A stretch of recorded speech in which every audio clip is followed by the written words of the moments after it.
Buenas tardes a todos, soy Daniel Villegas, director general de LISA Institute. Hoy me acompañan, como veis, Alejandro López, Jorge González, director y subdirector de Descifrando la Guerra, para hablar de un tema tan candente, aunque es evergreen, es un tema que no deja de estar de moda, que es el análisis de conflicto bélico, concretamente, caso de Israel, Irán y Estados Unidos, que por desgracia, pues desde hace muchas décadas es un conflicto enquistado a todos los niveles, político, económico, social, tecnológico, también en el ámbito de la guerra, y que hemos traído a dos expertos para que nos arrojen un poco de luz para predicar con el ejemplo y analizar cuál es la situación desde diferentes vectores de análisis y para poder profundizar en este tema de tan radiante actualidad y de tanto interés por parte de la audiencia de LISA en general. Para comenzar, voy a pasar a presentarles para aquellos que que no los conozcan y posteriormente pues vamos a pasar a la tertulia, al debate, a la entrevista, sin perjuicio de que podáis plantear cuantas preguntas queráis a través del chat y el canal de preguntas y respuestas, así como también aquellos que estáis en Lisa Comunidad a través de los canales de Lisa Comunidad. En primer lugar, presento a Alejandro López. A nivel profesional es director del medio Descifrando la Guerra, que recomendamos que lo sigáis en las diferentes redes donde publican, que también accedáis a su página web y que suscribáis a su newsletter por la relevancia, por la actualidad y por la profundidad de los análisis que llevan a cabo. Es antropólogo especializado en análisis de política internacional. Ha realizado coberturas sobre el terreno en países como Ucrania, Rusia, la cumbre de la OTAN, entre otros. Su trabajo combina investigación sociocultural con análisis geopolítico y dentro de LISA es docente en el máster profesional de analista internacional y geopolítico de LISA Institute. A nivel académico, es licenciado en biología con especialización en socioecosistemas y máster en antropología y en profesorado por la Universidad Autónoma de Madrid. Por otro lado, tenemos a Jorge González, que a nivel profesional es subdirector del medio especializado Descifrando la Guerra, así como profesor de Relaciones Internacionales en la Universidad Europea del Atlántico. Es experto en análisis de política internacional, en todo lo que tenga que ver con la competencia entre grandes potencias geopolíticas, experto también en las dinámicas en Oriente Medio y geopolítica de los recursos en África. Es coautor de los libros Fuego en el Horizonte y La pugna por el nuevo orden internacional, que recomendamos su adquisición y lectura. También es docente y mentor en el Máster Profesional de Analista Internacional y Geopolítico, del que ahora a continuación hablaremos. Desde el punto de vista académico, es licenciado en Ciencia Política y Administración Pública, máster en Teoría Política y Cultura Democrática, máster en Políticas Públicas de Seguridad y Defensa y doctorando en Ciencias Políticas y Relaciones Internacionales por la Complutense. Alejandro, Jorge, bienvenido, es un placer estar hoy con vosotros. Muchas gracias. Muchas gracias, como siempre. Muy bien, pues para aquellos que sean nuevos en las masterclass de LISA o que no sean alumnos del máster de analista internacional y geopolítico, explicar que esta masterclass se realiza en el contexto específico de ese máster, es decir, que es una clase que realizamos para los alumnos que en la actualidad están realizando ese máster, pero que decidimos hacerla en abierto para que haya más personas que se puedan beneficiar de estos conocimientos por la relevancia y por lo importante de tener cultura sobre ciertos conflictos que nos afectan a todos y que están continuamente en todas las cabeceras, ¿no? El máster de analista internacional y geopolítico es un máster que lo que pretende es desarrollar habilidades profesionales en personas que quieran analizar lo internacional, ya sea desde un punto de vista político, desde un punto de vista económico, social, de seguridad y defensa, como hablaremos hoy, desde un punto de vista tecnológico, cultural, personas que sean capaces de comprender el mundo y de entender que lo que ocurre a nivel internacional puede afectarnos en nuestros respectivos países, pero también en nuestras respectivas organizaciones o empresas en las que trabajamos. Hoy día, lo que estamos viendo en LISA Institute es que cada vez hay más demanda de perfiles que tengan estos conocimientos, estas habilidades, que sepan hablar con propiedad de temas diplomáticos, de conflictos geopolíticos, que tengan la capacidad de analizar una empresa multinacional, que sepan lo complejo y la idiosincrasia que tiene un conflicto activo, latente, ya sea de baja, media o alta intensidad en cualquier parte del mundo, que tengan capacidad de analizar holísticamente, de forma integral, de forma transversal, cualquier reto o conflicto al que se enfrenta un país.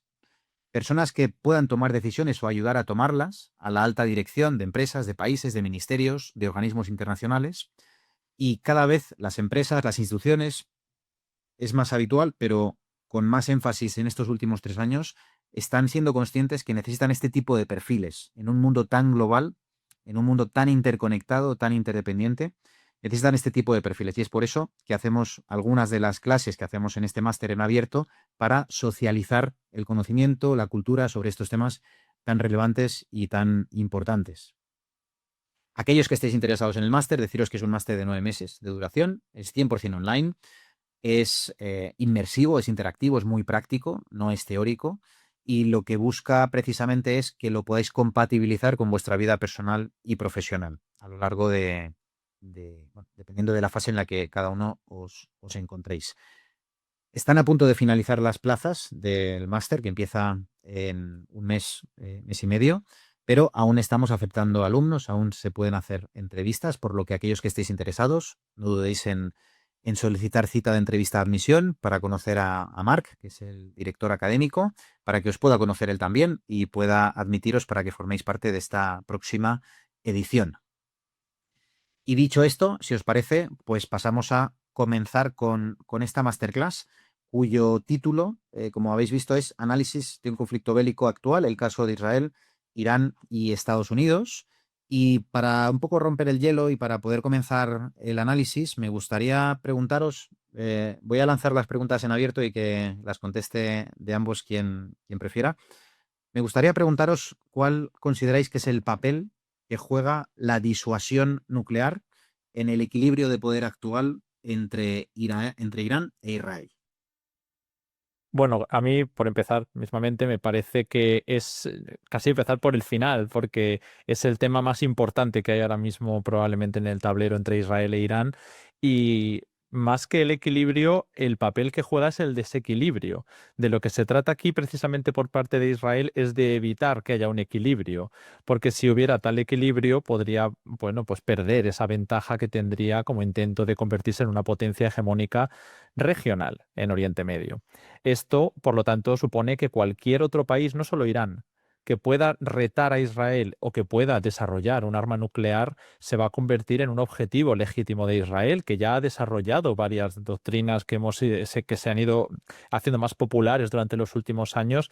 Y entre ellas destaca pues ese ataque preventivo que se ha dado sobre territorio iraní, pero que también se dio en el pasado sobre territorio iraquí, por ejemplo, para evitar que se desarrolle armamento nuclear. Con lo cual, el tema de que se puedan desarrollar arsenales nucleares que funcionen para disuadir a otros países es una desventaja bastante clara para Israel porque les situaría cara a cara, ¿no? Porque habría un equilibrio. Así que precisamente la ventaja que busca Israel es la del desequilibrio, que es la que dispone. En ese sentido, y para ampliar un poco lo que ha dicho Alejandro, hay que tener en cuenta que Israel cuenta con la llamada doctrina Begin, ¿no? Que anunciaron en 1981, precisamente diciendo, pues, lo que ha dicho Alejandro, ¿no? Que Israel no puede permitir, no permitirá nunca que otros estados de la región adquieran armas nucleares. Y, al igual que hemos visto ahora, esta campaña de ataques contra el programa nuclear iraní, contra Irán en este verano, también hemos visto el pasado contra otros países. La operación Ópera en 1981 contra Irak de Saddam Hussein, también con el objetivo de destruir el reactor nuclear de Osirat, que estaba además siendo desarrollado con asistencia francesa. Y la operación Orchard en 2007, también contra una instalación en construcción, en este caso en Siria. Es algo que ya hemos visto en otras ocasiones en otros países consistente, digamos, con la historia operativa por parte de Israel, ¿no? Ese objetivo general de mantenerse como la única potencia nuclear en Oriente Medio. Por otra parte, también, pues evidentemente, como dice Alejandro, ¿no? Es el centro de toda la cuestión, ¿no? Ya no solo a nivel de Israel e Irán, sino también de Irán y Estados Unidos, o Irán pues con el resto del mundo en buena medida, ¿no? La cuestión del programa nuclear iraní, si se desarrolla o no desarrolla, bajo qué condiciones, con qué limitaciones, qué sanciones se ponen o no se ponen al respecto, si hay acuerdo o no hay acuerdo, ¿no? Que es todo este tema general que, digamos, tiene ese protagonismo en la referencia a la relación de Irán con el resto del mundo en la actualidad. Uno de los actores clave, como todo el mundo sabe, en este conflicto entre Israel. No te escuchamos, al menos yo. No sé si es un problema. Yo sí te escucho. Soy yo, ¿Sí? soy yo. Vale. Vale. Un momento, todo así, mira. Sin problema, avísame si cuando lo soluciones, Jorge, y formulamos la pregunta.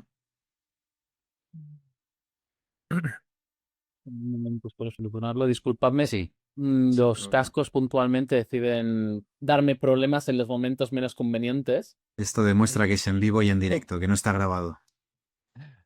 Buena salida. Gajes del directo también, eso me tengo que decirlo. En cuanto escuches, os oís. Vale, pues le voy formando la pregunta a Alejandro mientras tanto. Sí. Como sabéis todos, Ya estoy. perfecto. Eso. Estados Unidos es un actor muy relevante en la región en Oriente Medio en general, pero en particular también en cuanto al conflicto específico de Israel con otros países de su entorno y en especial con Irán. No se entendería el conflicto si no se hablase del apoyo incondicional de Estados Unidos, que algunas administraciones lo hacen más explícito, otras más implícito, pero que siempre es latente y incondicional, ¿no? ¿Cómo interpretáis este apoyo estratégico de Estados Unidos a Israel Ujú. en el contexto de los intereses globales de Estados Unidos? Bueno, a mí personalmente me parece que hay una doble cuestión que analizar. Una que es muy intuitiva, ¿no? Que es cómo Estados Unidos es estratégico para Israel. Pero otra que es la que aquí nos conviene entender, que es cómo Israel también es estratégico para Estados Unidos. Desde luego, me parece que Estados Unidos puede no haber estado de acuerdo con todas las políticas que ha llevado a cabo Israel. Y de hecho, hemos conocido, ¿no? Muchas disputas que se han tenido detrás, ¿no? de las cámaras y del público entre la administración de Joe Biden, la administración de Donald Trump. Prácticamente todos los presidentes han podido tener sus encontronazos, incluso siendo probablemente dos de los más prosionistas que recordamos. Por supuesto, Joe Biden el más sionista de la historia demócrata, pero Donald Trump incluso rompiendo todo tipo de consensos que pudiera haber en los acuerdos de Oslo, en diferentes etapas con Israel.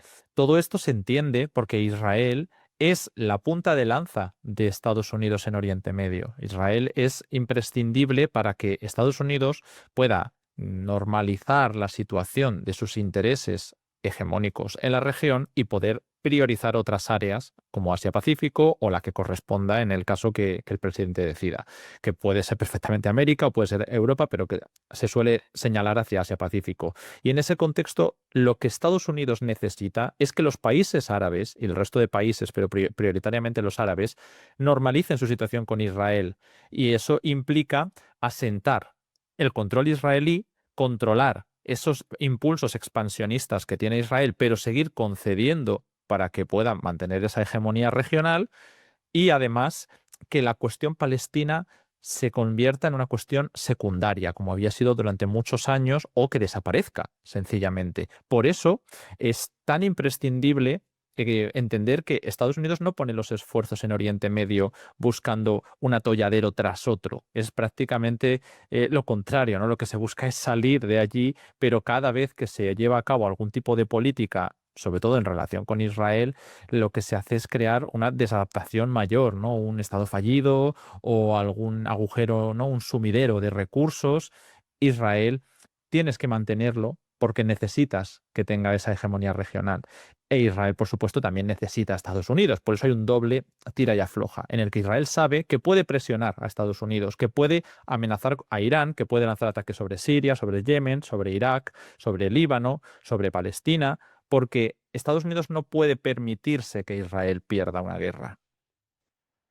Términos generales, la relación entre Israel y Estados Unidos, sobre todo Oriente Medio, es al mismo tiempo muy compleja y muy sencilla, en el sentido de que Israel, el apoyo a Israel está muy institucionalizado, está muy interiorizado dentro del establishment estadounidense, pero al mismo tiempo dicho apoyo choca a veces frontalmente con algunas de las prioridades estratégicas para Estados Unidos. Por ejemplo, el pivote asiático, del que tanto llevan hablando más de una década en Estados Unidos, es prácticamente incompatible con las tendencias más asertivas de la política israelí.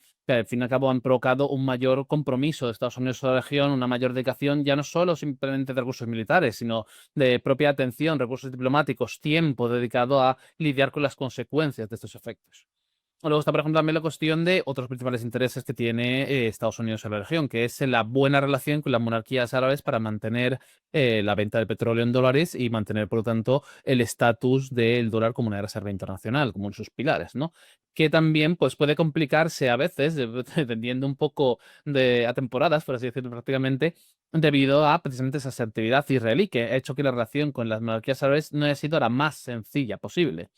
Entonces, nos encontramos un poco, Estados Unidos está un poco atrapado en una cierta contradicción en el sentido en el cual Israel necesita a Israel como su principal socio en la región, indiscutible, que más de cerca ha seguido, digamos, los intereses estadounidenses en buena medida y también con quien más han podido contar en ciertas ocasiones, sobre todo para lidiar con otros gobiernos hostiles, pero al mismo tiempo que tiene una agenda propia y actúa con un grado de autonomía e independencia para Estados Unidos, sabiendo que es esa relación de mutua necesidad que le ha puesto las cosas más difíciles a Washington de lo que a Washington le hubiera gustado en ocasiones, ¿no? Entonces, esta relación compleja pues continúa desarrollándose. Ahora mismo tenemos una de las administraciones más abiertamente sionistas de la historia y eso es decir mucho, eso es decir mucho.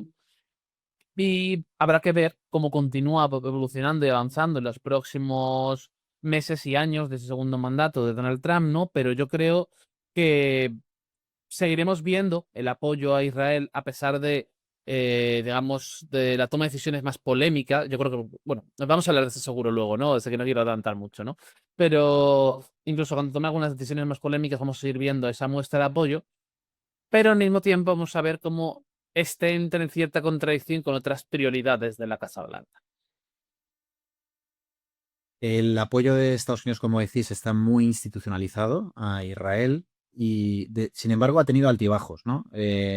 Comentas que puede ser la administración Trump en este segundo mandato la que ha sido de forma más explícita sionista y apoyando incondicionalmente en todo a Netanyahu y al gobierno de Israel. Venimos de lo contrario, venimos de una administración Biden que ha sido antagónica en este sentido y es la que ha estado más lejos de ese apoyo institucional. Yo no diría tal cosa. Quiero decir, posiblemente de las delegaciones demócratas, porque hay que entender que hay distintos grados y distintos enfoques del sionismo entre de las dos grandes casas políticas de Estados Unidos, ¿no? Pero yo aún así diría que dentro de la administración, de las administraciones demócratas, la de Biden también ha sido muy sionista, si no la que más, que decía antes Alejandro. No, esto podemos debatirlo un poco y hablar al respecto, ¿no? Pero también me parece muy sionista. Al fin y al cabo, sí, Biden ha sido más crítico, abiertamente crítico con Netanyahu, pero no ha dejado de darle al momento, no ha dejado de darle apoyo político, no ha dejado de darle cobertura en Naciones Unidas, no ha hecho tampoco una campaña de presión excesiva para impedir las acciones por parte del gobierno israelí. No creo que podamos decir en ningún caso que la administración Biden no se haya comportado como algo más que un férreo aliado de Israel. Otro, por ejemplo, que se me viene a la cabeza, contra la Corte Penal Internacional. Las críticas cuando estas han abierto casos contra figuras del gobierno israelí. La administración Biden a tope con las críticas contra esta corte y seguir dando armamento y seguir dando apoyo y seguir dando, por mucho que de cara al público no han sido tan vocales como sí que ha sido la administración Trump, tanto la 1 como la 2. Recordemos que, por ejemplo, en el primer mandato de Trump reconocieron los altos del Golán sirios como israelíes, trasladaron la embajada a Jerusalén, etcétera. Todos estos gestos importantes de cara al sionismo. Pero aún así, diría que las dos administraciones han sido profundamente, bueno, han sido y son profundamente sionistas y en consecuencia no considero que haya habido ningún tipo de ruptura por el momento con lo que es ese visión establishment de las relaciones Israel-Estados Unidos. Y que también el establishment, voy a decir liberal demócrata, en contraposición un poco a Trump, pero que incluye tanto a los demócratas como a la mitad de los países europeos, como incluso a algunos sectores republicanos más alejados de Trump, mm, así de brocha gorda, ¿no? Pero en general todos estos elementos que hayan expresado estar en contra de los ataques contra los palestinos no significa en absoluto que estén en contra de Israel, de la política de Israel o de los intereses de Israel. Es decir, lo que se critica es el daño humanitario. Lo que se critica es que no entre la ayuda humanitaria. Lo que se critica son los asentamientos ilegales en Cisjordania, los que están fuera de los acuerdos de Oslo. Pero realmente a Israel se le sigue tratando desde la administración Biden y desde todas estas capitales europeas, especialmente cuanto más liberales, insisto, mm, como un socio estratégico. Incluso se ha podido distinguir la retórica muy clara en 2023 y en 2024 y 2025, porque en 2023 se apoyaba de manera férrea a Israel en los acontecimientos posteriores al 7 de octubre. Toda la invasión de la Franja de Gaza tenía un apoyo completo y todavía gobernaba Joe Biden. Pero en 2024 y 2025 ya empezábamos a ver el daño humanitario que sobrepasaba con creces lo ocurrido el 7 de octubre.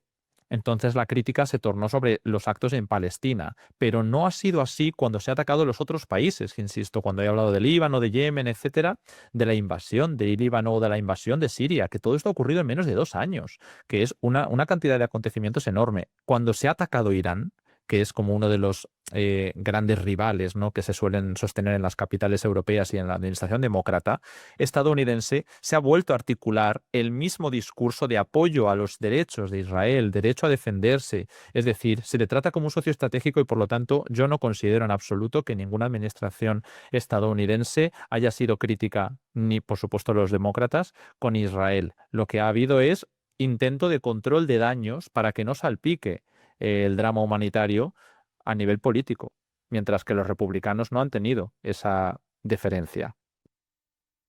Hemos hablado de los o del actor, aunque también, Alejandro, de los actores que apoyan a Israel.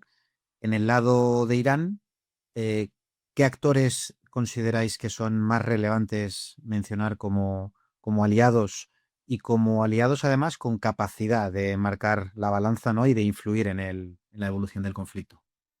Del lado de Irán, dices. Este es uno de los grandes debates que hemos tenido también internamente, porque durante la crisis, la primera gran crisis, voy a ponerle ya este título porque no ha terminado la situación, durante el mes de junio de 2025, en la que se dieron los ataques sobre Irán y después también las respuestas iraníes sobre Israel, los ataques cruzados con Estados Unidos, Irán no ha contado con grandes apoyos. Además, es una dinámica que ya hemos visto también desde 2023. Cuando Irán, Hezbollah, pero sobre todo Irán, decide que no quiere ir hacia una guerra regional con Israel y por lo tanto el eje de la resistencia, que es esa gran red de actores estatales, no estatales que había por Oriente Medio, no está coordinada, no está unificada, no actúa en consonancia con la invasión israelí de Palestina, primero de Gaza y después de Líbano, se ve una descoordinación que demuestra una falta de voluntad de establecer una alianza en el caso concreto de las guerras actuales, ¿no? En el pasado ha funcionado en otros casos. Pocos han acudido de modo a la guerra con Israel cuando Israel insistió en dar respuestas por todo Oriente Medio. O sea, duró poco realmente la coordinación que hubiera de las milicias iraquíes. Los hutíes son el elemento quizá que más apoyo ha ofrecido tanto a la red de alianzas como a los palestinos en particular, pero con Irán el único elemento que se ha podido intuir ha sido el de algunas milicias iraquíes que sí que están muy vinculadas, de alguna manera, no todas, ¿no?, porque hay mucha diversidad con Irán. Pero en realidad ya se ha desmantelado gran parte de la estructura del eje de la resistencia gracias a, pues, la invasión sobre el Líbano, la caída del gobierno sirio, aunque eso ya, el de Bashar al-Assad ya llevaba tiempo desconectado, ¿no?, de estas dinámicas, y por lo tanto ningún país grande como Rusia, China, que puedan tener simpatía y cercanía por Irán, va a acudir en absoluto a romper unas relaciones que con Israel no son negativas, por mucho que sea un socio estadounidense, ni tampoco los proxies que pudiéramos definir por la región están en disposición, o, o tampoco Irán mismamente, por no irme muy lejos, ni la propia Irán ha querido desatar una guerra regional. Ha sido, de alguna manera, intentar minimizar el alcance de esta guerra. Entonces, cuando esto se replicase en el futuro, si es que llega a ocurrir, eh, bueno, pues dependerá de nuevo de la voluntad que tenga Irán de responder o demostrarle al mundo que ellos no estaban buscando la escalada. Por eso se dieron unos ataques controlados con Estados Unidos que buscasen esa desescalada. Pero Israel sí que tenía intención de ir a la guerra. Entonces Irán no ha podido desplegar nada, no ha tenido ningún socio. Se ha hablado de apoyo diplomático de algunos países, de Pakistán, pero que llegado al punto de un conflicto tan grave, no es significativo. Yo, el único gran aliado que hablaría, que sigue teniendo ahora mismo a día de hoy, Irán, es ese movimiento Ansarullah, los Houthis de Yemen, los hutíes de Yemen, puesto que antes podíamos hablar de Hezbollah, podíamos hablar de las milicias en Irak, de milicias en Siria y demás, pero Hezbollah está desmantelado, está totalmente fuera de servicio y tratando de sobrevivir al intento de desarmarles que está llevándose a cabo ahora mismo en Líbano. La operación de israelí contra Hezbollah fue un claro y rotundo éxito por parte de Israel, que ha dejado prácticamente inoperativa la organización libanesa. Y los otros que quedan, y los que han cogido además un mayor protagonismo, no solo por el propio apoyo a Irán, sino también por el bloqueo parcial del Mar Rojo durante todo el periodo que ha durado esta crisis desde el 7 de octubre y por el lanzamiento de misiles balísticos de manera continuada contra Israel, aunque han tenido un particular éxito a la hora de realizar daños, pero han seguido manteniendo esa cierta presión sobre el gobierno israelí. Y ya no hablemos sobre en general la comunidad internacional, porque como digo, ese bloqueo parcial del Mar Rojo ha sido muy importante, ha sido, bueno, y sigue teniendo un papel muy relevante. Hay varias coaliciones navales desplegadas en el Mar Rojo para tratar de minimizar los impactos de ese bloqueo y impedir que los Houthis continúen hundiendo o capturando navíos y dificultando el tráfico por la zona, que tan importante es, sobre todo para el tráfico comercial entre Europa y Asia. Y en internet general, bueno, esto también lo podemos ver por quién han sido el objetivo de los recientes ataques israelíes. Hace unos días Israel realizaba un ataque de que tenía como objetivo el gobierno civil de los Houthis en Sanaa, en su capital, el trozo controlado de Yemen. Entonces, bueno, siguen siendo esos grandes protagonistas, esos grandes actores relevantes dentro de que son un grupo, no voy a decir no estatal, porque en realidad los Houthis sí tienen un estado, medio estado yemení en realidad es el estado Houthi, pero no es un estado internacionalmente reconocido. Pero digamos, esos son el único actor relevante que sigue teniendo un peso como aliado para Irán. Sí, yo coincido. Si hay alguno todavía, son los hutíes de Yemen. No habéis mencionado China, que quizás es el elefante en la habitación. Es una Lo he relación mencionado. complicada. Si me permites, Alejandro, es una Sí, relación sí, sí, complicada. claro. Porque es cierto que China es muy importante para Irán, pero lo importante que es Irán para China es algo que está mucho más en el aire. Y si bien, por ponerlo en términos extremos, a China no le interesaría permitir que colapsase el gobierno iraní, porque quién sabe lo que pudiera salir de ahí. Desde luego, llamar a las experiencias previas abarcando desde Irak hasta Libia y por otras muchas partes del mundo árabe islámico, ¿no? Pero más allá de esto, la relación entre China e Irán es compleja. Por un lado, porque los propios iraníes también desconfían hasta cierto punto de los chinos. De hecho, hay toda una historia bastante interesante detrás de esto, de que Irán no compra equipamiento militar chino porque no se fía de mucho de la calidad del mismo, y eso ha hecho que haya mantenido una mayor dependencia en cuanto a recursos militares de Rusia, que por su parte ahora mismo tiene más limitaciones a la hora de poder dar ciertos tipos de materiales militares, porque tiene su propio gran proyecto, que es la guerra en Ucrania. Y por lo demás, en lo referente a la propia relación económica, si bien sí, Irán le vende, creo que la cifra es en torno al 80% de su petróleo a China. Pero claro, el porcentaje del total que recibe China, que es el gran consumidor de petróleo global, ¿no? Que importa de todas partes porque no produce a duras penas, no es tan grande ni tan relevante, lo cual ha hecho siempre que la relación sea complicada. Y en este caso, me parecería también interesante mencionar la relación más significativa que pueden tener, por ejemplo, con los Houthis, con los hutíes de Yemen, los chinos. Porque sí que se sabe que ha habido contactos en tanto por parte de China como por parte de Rusia con los Houthis para establecer relaciones más o menos organizadas, si bien no diría excesivamente cercanas, pero sí organizadas. Aunque a Rusia se le ha hecho muchas acusaciones de venderle armas a los Houthis, de querer armar a los Houthis, de usar traficantes de armas intermediarios con los Houthis y demás, que nunca han terminado de probarse, pero esas acusaciones están ahí. Pero volviendo al caso de China y los Houthis, para principalmente que embarcaciones vinculadas con China y con Rusia no fuesen afectadas o atacadas durante este bloqueo parcial del estrecho de Bab el-Mandeb del Mar Rojo. Pero respecto al propio Irán, yo digo que es una relación más compleja de lo que parece. Sí, yo solamente lo había mencionado brevemente porque creo que son actores que claramente están alineándose con Irán o Irán con ellos, ya ese es el debate, ¿no? En distintas organizaciones internacionales, ¿no? Hemos hablado también en su momento de la Organización de Cooperación de Shanghái, por ejemplo, ¿no? Y otro tipo de estructuras bueno, alternativas a la hegemonía occidental, como los BRICS. Bueno, todas estas cosas han ido adelante, pero ninguna es lo suficientemente estratégica como para que ninguno de estos países se vaya a implicar en una guerra por Irán. Vale, serán socios, han mejorado notablemente las relaciones. China fue quien patrocinó el acuerdo entre Irán y Arabia Saudí, que es un acuerdo histórico en 2023 y que cambió toda la dinámica de Oriente Medio. Y China ha intentado patrocinar uno entre Palestina e Israel. Eso ya, evidentemente, era dificilísimo, ¿no? La cuestión es que ni Rusia ni China, especialmente Rusia, tienen interés en romper sus relaciones con Israel o estropearlas de manera muy clara.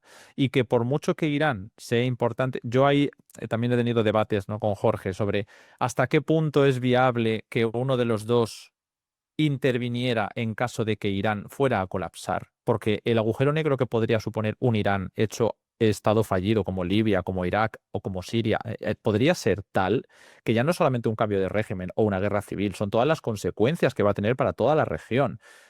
Y aún así me cuesta ver a un país como China interviniendo militarmente o apoyando militarmente a Irán, porque no deja de ir bastante por otra vía por la cual apuesta China, que es la de la no interferencia en asuntos externos, porque también pretende que eso se aplique luego sobre ellos.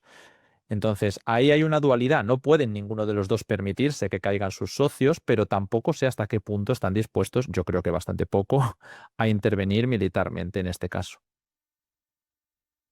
Yo ya, pues ya no solo de militar, perdona, no solo por ejemplo, ya no solo de lo militar, sino la posibilidad económica. Incluso tengo mis dudas de que China esté dispuesta a dar ningún apoyo importante sin que le den medio Irán a cambio, por así hacerlo. Y además también esto explica, en parte, ese gran debate que todo el mundo tenía en junio de por qué no se cerró el estrecho de Hormuz, que era, entre otras muchas medidas, porque por supuesto es una escalada que afectaría a nivel global, pero a quien afectaría sobre todo es a China y a países asiáticos.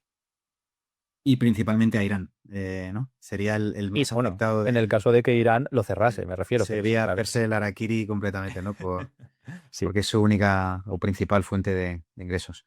Muy interesante los matices y los ejemplos y los hechos históricos que mencionáis. Antes de continuar, recordar a todos los asistentes que la masterclass de hoy tiene una duración de 2 horas porque en la última media hora resolveremos y anunciaremos quiénes han sido los ganadores del Geopolitic Task número 3, en donde se tenía que analizar precisamente un análisis de un conflicto bélico, en donde algunos de vosotros habéis hecho el análisis precisamente de este conflicto que Jorge y Alejandro están analizando y que después de la masterclass procederemos a informar de quiénes son los ganadores, quién obtienen, por tanto, las becas para poder realizar el máster y hablaremos también de itinerarios formativos recomendados para quienes queréis especializaros, formaros o aprender más de todos estos temas, entre otros en un curso que se publicará próximamente, en donde los profesores son Alejandro y Jorge, que hacemos conjuntamente con Descifrando la Guerra y que precisamente lleva ese nombre, curso de analista de conflictos bélicos, del que luego hablaremos en más detalle. Así que los que habéis participado en ese reto, en ese LISA Challenge, no os desconectéis, que posteriormente informaremos de quiénes son los ganadores. Y de hecho, tengo que decir, me dicen por el pinganillo, que alguno de los presentes es ganador, está en el top 3 en el reto. Dicho esto, creando el hype quería preguntaros hemos hablado de actores, lo cual es fundamental cuando se analiza un conflicto, y especialmente conflictos que son proxy o que tienen esas ramificaciones a nivel geopolítico, a nivel internacional. Vayamos a las causas. Me gustaría preguntaros, podéis hacer menciones históricas, las que consideréis oportunas, pero sí que me gustaría que en vuestra explicación pudierais poner un poco el énfasis en cuál es, en vuestra opinión, la principal causa o las principales causas que han hecho intensificarse recientemente el conflicto. Sin perjuicio de que mencionéis las causas primigenias, en vuestra opinión, ¿cuál sería ese catalizador, ese motivo que ha hecho que se intensifique aún más ahora? Yo creo que podríamos como quieras, Alejandro. Empieza tú, empiezo yo. Sí, sí, no, adelante, adelante. Si tenemos que hablar de un catalizador, si tenemos que hablar de un evento que ha permitido que se intensifique el conflicto, y vamos a entendernos aquí, cuando hablamos de que se intensifique el conflicto, hablamos sobre todo de la gran anomalía, la gran novedad que hemos tenido dentro de este conflicto, porque realmente invasión del Líbano y conflicto en Hezbollah ya habíamos tenido en 2006. Invasiones de Gaza hemos tenido muchas, en general, en términos generales, hemos tenido hay una cada pocos años, en términos generales, así que eso tampoco es particularmente novedoso. La operación de Hamas al principio de la guerra contra el territorio israelí sí es novedosa, aunque tiene algún precedente el siglo pasado, en ese sentido. No con tanto éxito como han tenido esto, pero sí que hay algún caso semejante, aunque a menor escala.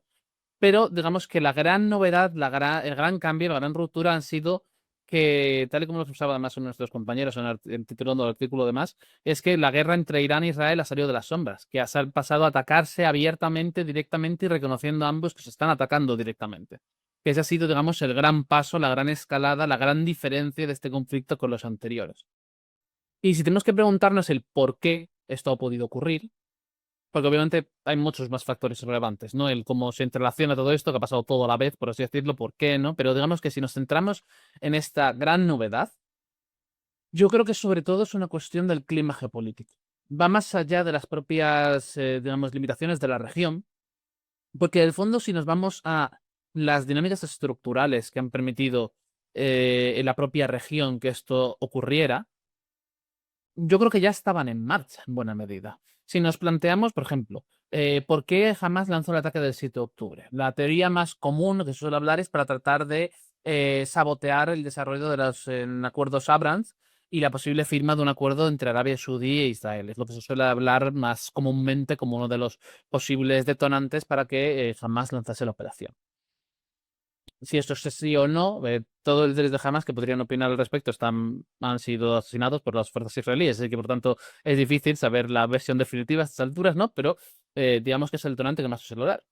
Pero la razón para esto realmente podríamos abarcar más el tiempo. Quiero decir, los acuerdos Abraham llevan en marcha desde el primer mandato de Trump. Puede que se paralizasen durante la época de Biden, más o menos, o quedasen un poco en suspensión, pero algo que es un proceso de normalización de Israel con los países árabes que ya estaba moviéndose, ya estaba rodando. ¿Por qué se ha dado este paso ahora?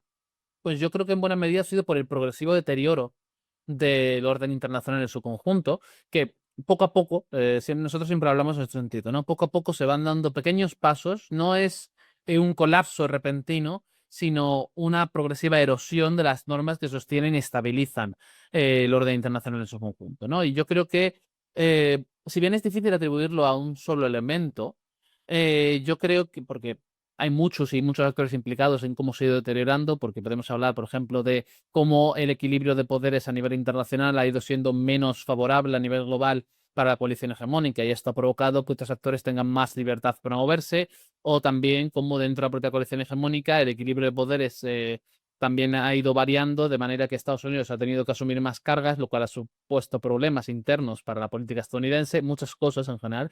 Esto da análisis para libro, en realidad, ¿no? No es un tema que se pueda tratar con brevedad, ¿no? Pues análisis para libro, aprovecho. Es de lo que va nuestro libro sobre la pugna.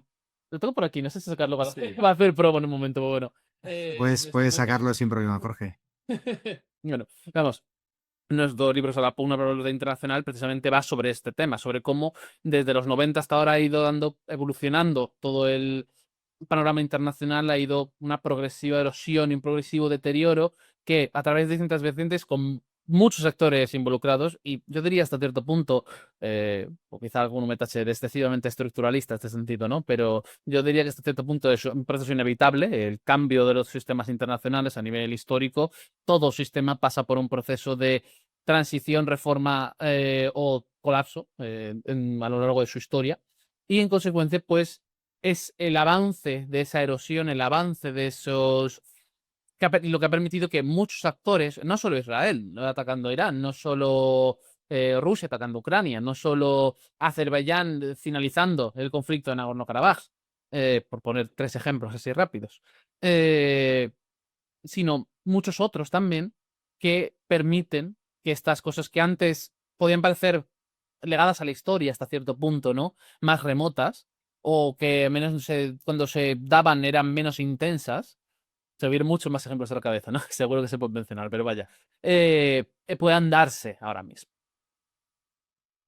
Sí, la verdad es que esta es una pregunta muy complicada, porque además ya, menos mal que Jorge ha presentado todo lo estructural y el marco, ¿no? Porque a mí me gusta ir al detalle micro y claro, es verdad que estas tres cosas no habrían ocurrido, estos tres ejemplos, probablemente hace unas décadas. Nuestro libro, La pugna por el nuevo orden internacional, que nos está mostrando Jorge, es que justamente me parece, por terminar un poco con el tema macro, que es que hace unas décadas esto no podría haber ocurrido de la misma manera que la gente que se ha sorprendido enormemente de que cualquiera de estos tres conflictos y tantos otros ocurran hoy en día en estas dimensiones, con estos actores y con esta ruptura clara de esas normas que Occidente promocionaba, eh, es que no ha querido o no ha sabido leer bien cómo estaba funcionando la evolución del orden internacional, de ese orden unipolar, y se ha quedado estancada en una visión probablemente de los 90, que es por lo que nuestro libro empieza ahí, porque realmente analizar el mundo implica reanalizarlo prácticamente cada década como conjunto, pero es que cada año está habiendo cambios muy significativos. Por lo tanto, así es como se puede entender que haya hoy un conflicto tan claro, tan crudo como el de Israel contra todos estos países en Oriente Medio al mismo tiempo.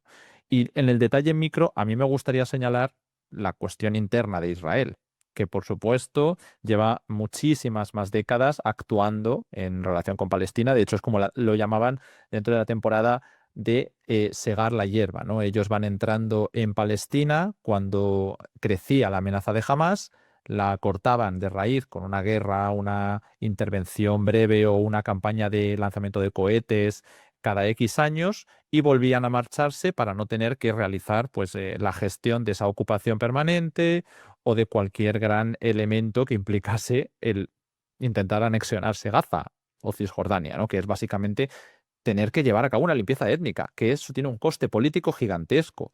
Pero este gobierno de Netanyahu, este último, ha sido el gobierno más a la derecha de la historia. Ellos mismos se enorgullecen de eso. Algunos hablan de que no les importa que les califiquen de fascistas o de que habría que lanzar una bomba atómica en Gaza. Es decir, estas cosas se han producido porque han cambiado muchos marcos en general. Y cada vez que Netanyahu, asediado por esa coalición que necesita mantener equilibrada, se ve en peligro, tiene que profundizar en las exigencias de estos perfiles. Él está, por supuesto, a favor, ¿no?, de llevar a cabo estas campañas, pero el realizarlas ahora y en esta forma responde a la necesidad de que si tiene una crisis con su ministro de Defensa era para precisamente lanzar una invasión en Líbano, de que cuando se le iban a marchar los ultraortodoxos del gobierno consiguió paralizarlo temporalmente adelantando los ataques sobre Irán, de que cuando ha tenido problemas internos, porque además de Yoav Galant o los partidos que he mencionado, también se le ha marchado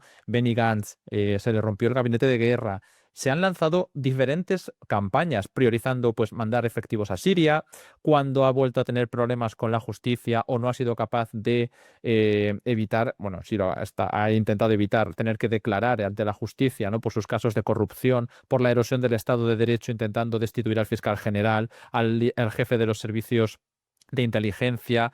Todo el tiempo intentaba anunciar nuevos pasos para mantener a sus socios más de extrema derecha, que lo que demandan es la colonización de Cisjordania o la ampliación de la campaña en Gaza. Entonces se ha anunciado en ese momento que se va a realizar una ocupación permanente de Gaza después de 2 años, que eso requiere muchísimos más recursos, pero bueno, eso ya es otro debate, ¿no? Como de viable es o como de bien o no le vaya a salir la estrategia. Pero esos anuncios van acompasados de los momentos de necesidad política y de esas demandas tan extremas que no se podrían haber dado quizá en otro marco. Por eso hay que combinar lo que ocurre a nivel micro, que es verdad que es más complicado porque son muchos elementos muy locales, de entender quién es quién y qué realidades, a qué realidades responden, con el gran marco en el que se encuentra todo esto, que lo ha explicado estupendamente Jorge, porque realmente es que es un deterioro de un mundo para abrir otros, o una pugna, que es por lo que pusimos ese nombre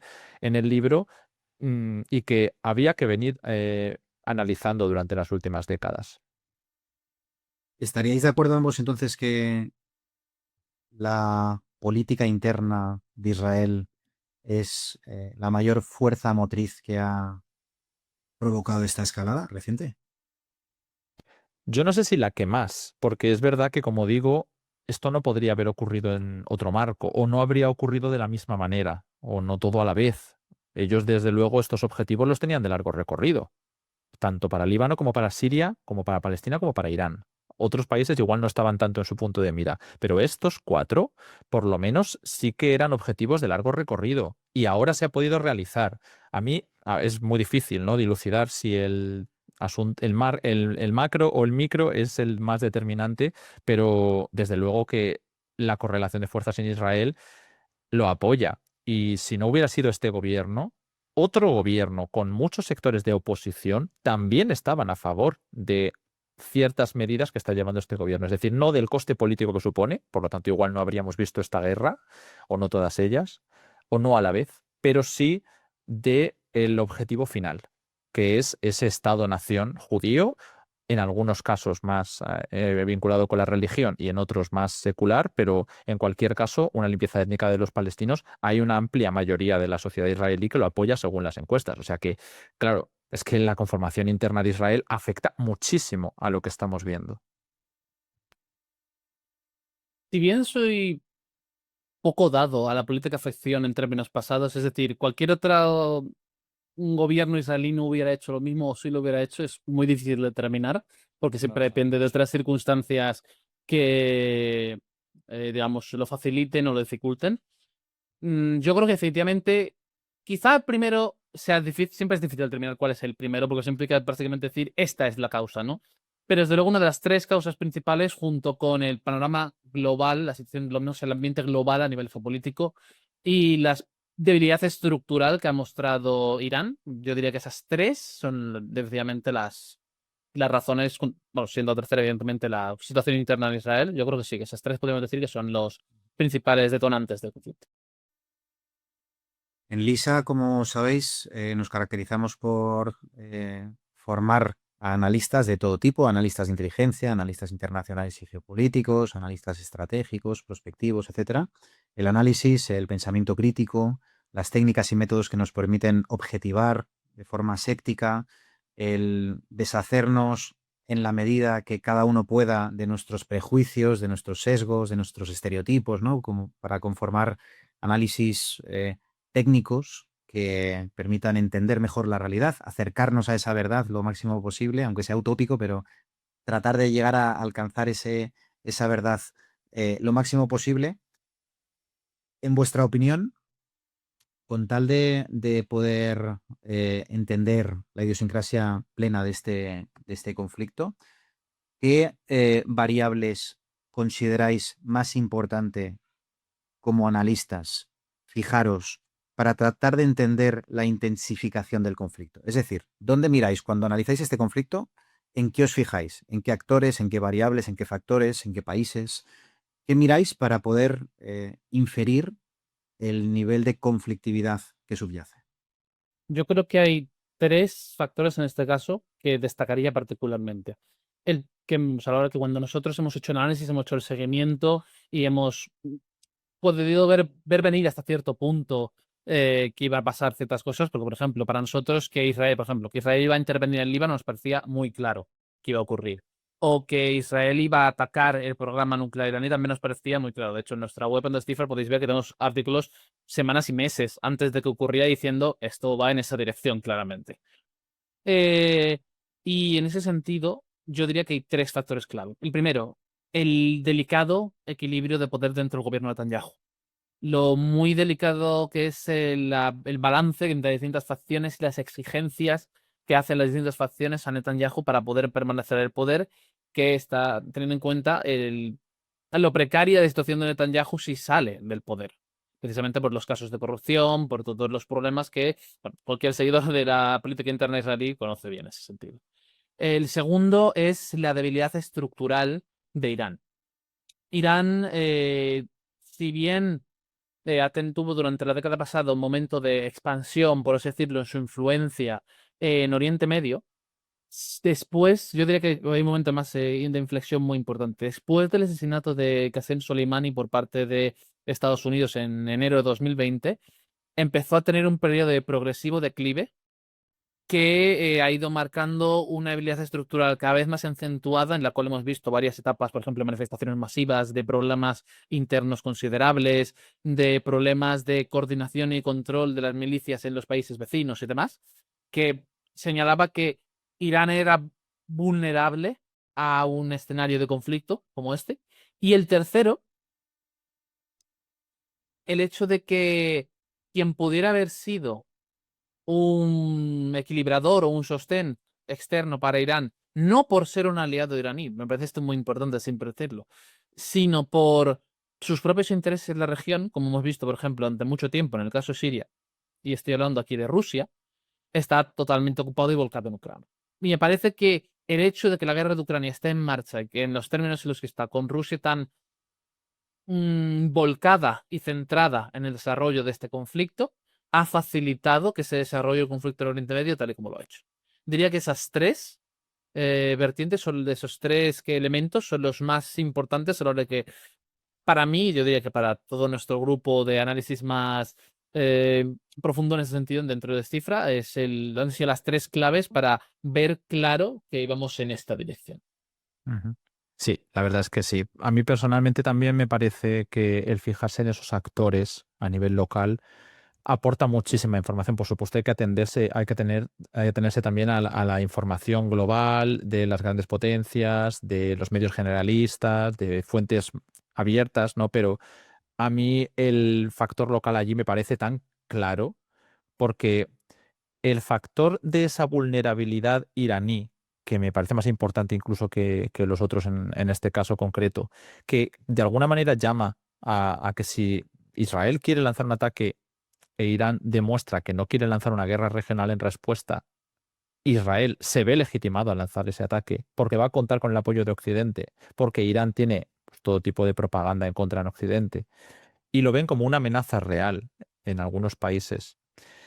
Mm, Yo creo que es especialmente significativa esa vulnerabilidad por la falta de voluntad que han demostrado de ir hacia esa guerra regional. En el marco en el que nos encontramos hoy en día, la debilidad es castigada, ¿no? De alguna manera, con mayores exigencias o con una mayor vehemencia, ¿no? En las demandas, en los ataques, en distintas cuestiones.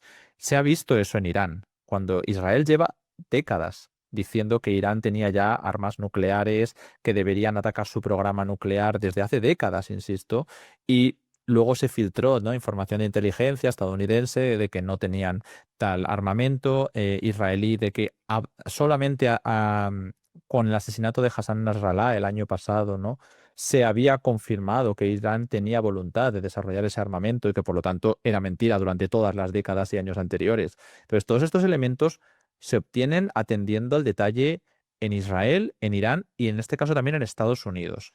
Y es muy fácil en países donde la prensa, como en Irán, ¿no? Pues está tan vinculada con el oficialismo, entender cuáles son los entresijos del oficialismo. Y así es, por mucha propaganda que recibamos a través de medios anglosajones, sobre todo en Europa, eh, si tú lees cómo son las leyes islámicas o cómo en Irán el ayatolá, que tiene funciones de política exterior, está prohibiendo activamente el desarrollo de armas nucleares, tú ves esa vulnerabilidad que no se ha podido reproducir en otros casos como en Corea del Norte, que sí que desarrolló ese armamento nuclear. Entonces ahí vemos una serie de indicios que para un país como Israel, que estaba llamando desde hace décadas a un conflicto con Irán, es pues prácticamente un efecto llamada. Y con un Estados Unidos que está en un marco de tolerar a Israel que realice cualquier tipo de actividad en Oriente Medio porque se está viendo arrastrado mutuamente, pues me parecía que esto iba a acabar pasando en 2024 o 2025. Y de hecho, todavía no ha terminado. Los riesgos del colapso regional en caso de que el conflicto se intensifique son latentes y se ha hablado mucho, ¿no?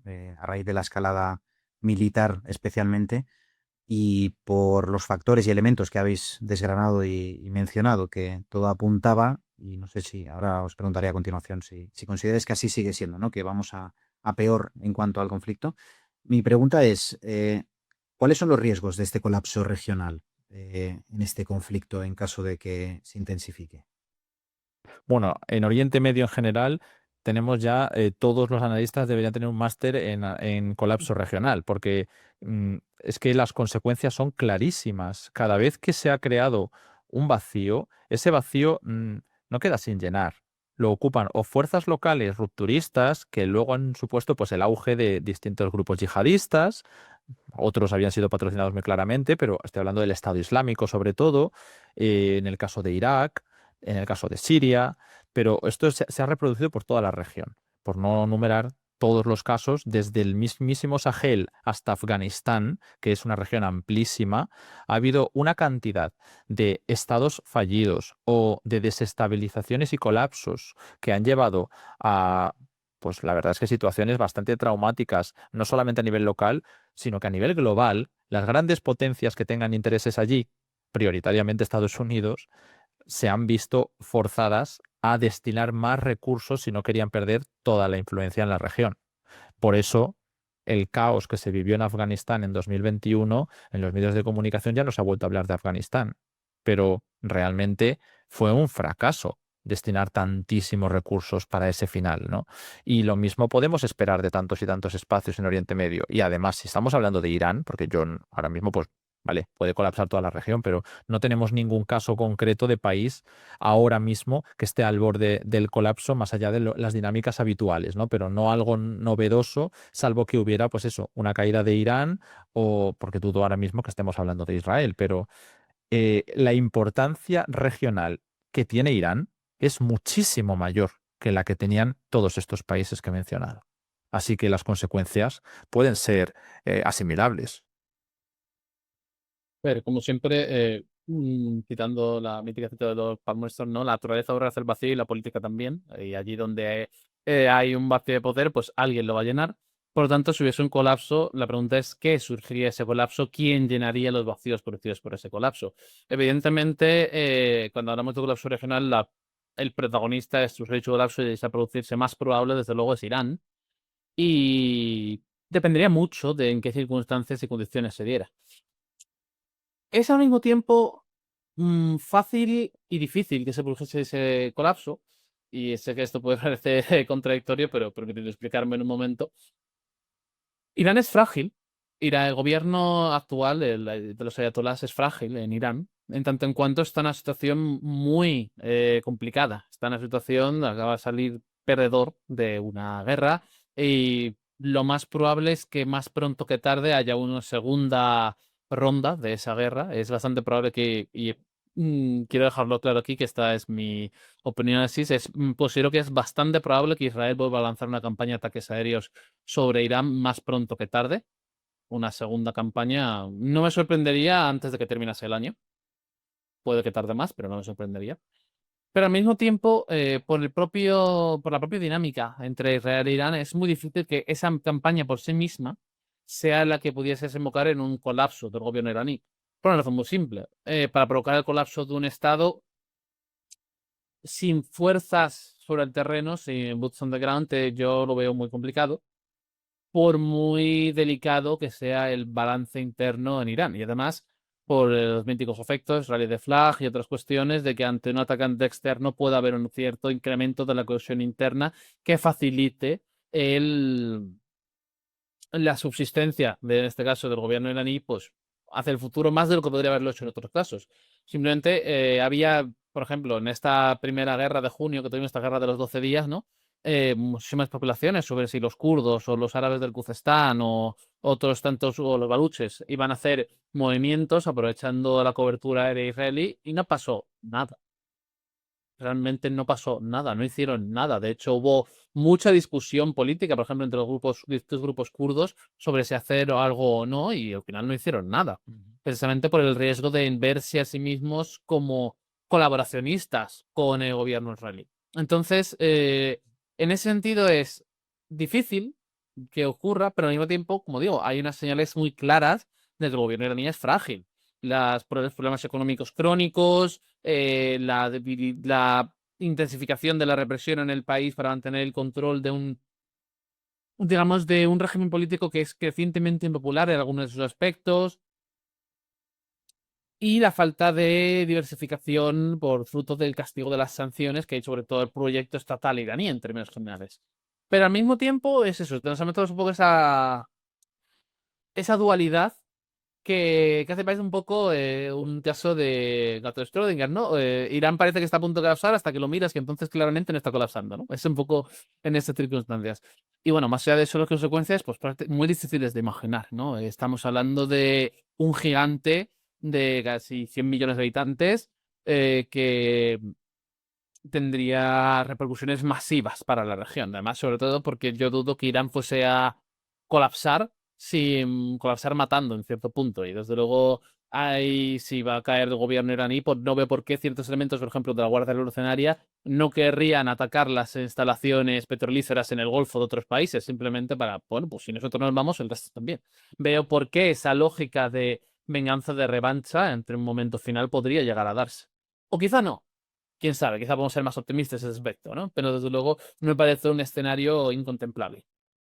Tú sabes, Jorge, que yo soy un poquito más escéptico con el tema de la respuesta iraní. Entonces, eh, estoy de acuerdo porque de hecho es lo que ha pasado en junio, en que parecía que podía llegar a darse un colapso y que eso arrastraba a media región. Y finalmente lo que vimos fue ese cierre de filas. Fue que todos los sectores además sorprendió bastante. Bueno, los monárquicos no, pero tampoco tenían mucho peso, ¿no? Era irónico que justamente, bueno, no, era la verdad muy evidente, ¿no? Que los monárquicos, que eran el sector más presionista, fueran a apoyar la desestabilización, pero la forma que Israel necesita, como decía antes Jorge, de propiciar un colapso en Irán, si no puede invadir el país o Estados Unidos no está dispuesto a hacerlo, aunque es verdad que tienen armamento nuclear, también dudo, ¿no? De hasta qué punto están dispuestos a emplearlo, pero bueno, esto es una cosa que nunca se sabe. Eh, los israelíes necesitan la colaboración de la población iraní y por eso se llamó a un levantamiento, que solamente respondieron los monárquicos. Ya digo, que es que ni los liberales, que se la tienen jurada al régimen islámico, ni los comunistas, que en su momento hubo como duda, ¿no? Porque tampoco son ya significativos, ni las minorías que ha mencionado Jorge. Son muchos sectores los que al final acabaron cerrando filas de alguna manera, incluso entre moderados, reformistas, principalistas, ¿no? Todos los sectores iraníes de alguna manera, incluso con un gobierno más moderado que el que había hace unos pocos años, no estaban dispuestos, ¿no? a dejar que cayera el régimen. Ya estaban hasta hablando de contestar a Israel con más fuerza. Así que sí que creo en que cuando esto llegue, si es que llega, ¿no? Un nuevo asalto, eh, podemos ver respuestas ante la posibilidad de colapso, pero yo es verdad que soy un poco escéptico con hasta qué punto pueden o tienen voluntad los iraníes de dar esas respuestas. Cuando hablamos de colapso de una nación, de un Estado, el factor clave, ¿no? Que es el apoyo social. eh, y como analistas, sin duda, pues es algo a tener en cuenta. Es una variable crítica fundamental porque al final es la que influye en los líderes político-militares, dependiendo de el tipo de gobierno y de los rasgos más o menos democráticos que éste tenga, el apoyo puede ser más relevante o menos, ¿no? En un momento dado. Y mi pregunta aquí es, en vuestra opinión, en vuestra experiencia, ¿cómo se mide el apoyo social, no solo en este conflicto, sino en general? ¿Cómo se mide el apoyo social, ya sea en una democracia, ya sea en otro tipo de estado dictatorial o un régimen totalmente donde no hay ningún tipo de libertad política ni civil? ¿Yo? A mí personal, sí, sí, o me da igual. Como quieras, Alejandro, como quieras. A ver, es una pregunta complicada, siempre. Es una pregunta que siempre hay muchas maneras de medirlo, porque hay quien, tengo compañeros que han hecho que dicen, estoy mejor conmigo la carrera de ciencias políticas, que siempre te hablarían de demoscopia, participación electoral, de las encuestas independientes. Tengo también compañeros economistas que te hablarían de indicadores socioeconómicos, de la existencia o no de redes clientelares y de subsidios, hasta qué punto son relevantes. Lo cierto es que todos llevan un poco de razón. Todos estos son factores que podemos tener en cuenta a la hora de valorar cuán consistente es el apoyo a un gobierno. Yo siempre soy de la opinión de que hay que tener al menos tres cosas fundamentales en cuenta. El primero, el tipo de régimen del que estamos hablando, en este sentido, porque al final esto es lo que va a determinar con qué indicadores vamos a poder trabajar con mayor facilidad, no porque no todos puedan ser útiles igualmente, sino digamos con cuáles vamos a tener una mayor facilidad a la hora de trabajar. Dos, el nivel de movilización social y represión existentes en ese momento. Digamos que aquí hay fórmulas en este sentido, ¿no? En el ámbito de las ciencias políticas puedo decir que hay fórmulas que sirven para medir esto de manera cuantitativa, pero digamos que si tenemos en cuenta el nivel de movilización, hablamos aquí de protestas, de actividad, no solo protesta, también de actividad sindical, de participación política, de participación, de afiliación a partidos políticos. Son muchos elementos, ¿no? Pero por hacer un breve resumen en ese sentido. Y luego, el nivel de represión existente, cuán fuertes son las leyes de censura, cuán fuerte es el despliegue policial en términos generales, cómo ha evolucionado, y ya no solo de en qué nivel está, sino cómo ha evolucionado a través del tiempo. Si, por ejemplo, un país está cada vez gastando más recursos en censura, en control policial, en control de la población a través de la securitización, es un indicador de que algo no va bien, desde luego, ¿no? Algo algo está inestable. Si haces un análisis comparativo a lo largo de los años, pues puedes ver claramente que hay una percepción, al menos, quizá no tenga que ser necesariamente así, literalmente, pero desde luego una percepción de las élites responsables de tomar e influenciar esas decisiones, de que se deben tomar y por tanto por algo creen que deben tomarse. Como siempre es algo difícil de elucidar. Luego también volviendo al tema que otros indicadores básicos, los indicadores socioeconómicos. Cómo es el desempleo, cómo es la inflación, cómo evoluciona el Producto Interior Bruto, cómo evoluciona el Producto Interior Bruto por cápita, etcétera. Son otros elementos que también se deben tener en cuenta. La evolución a lo largo del tiempo de esto, a la hora de hablar de cuán estable puede ser o no un gobierno. Pero lo cierto es que también puede darte a menudo, y esto nos ha ocurrido en muchas ocasiones, que por mucho que tú tengas todos los indicadores cuantitativos a mano, al final el detonante puede ser, por así decirlo, la tontería más grande.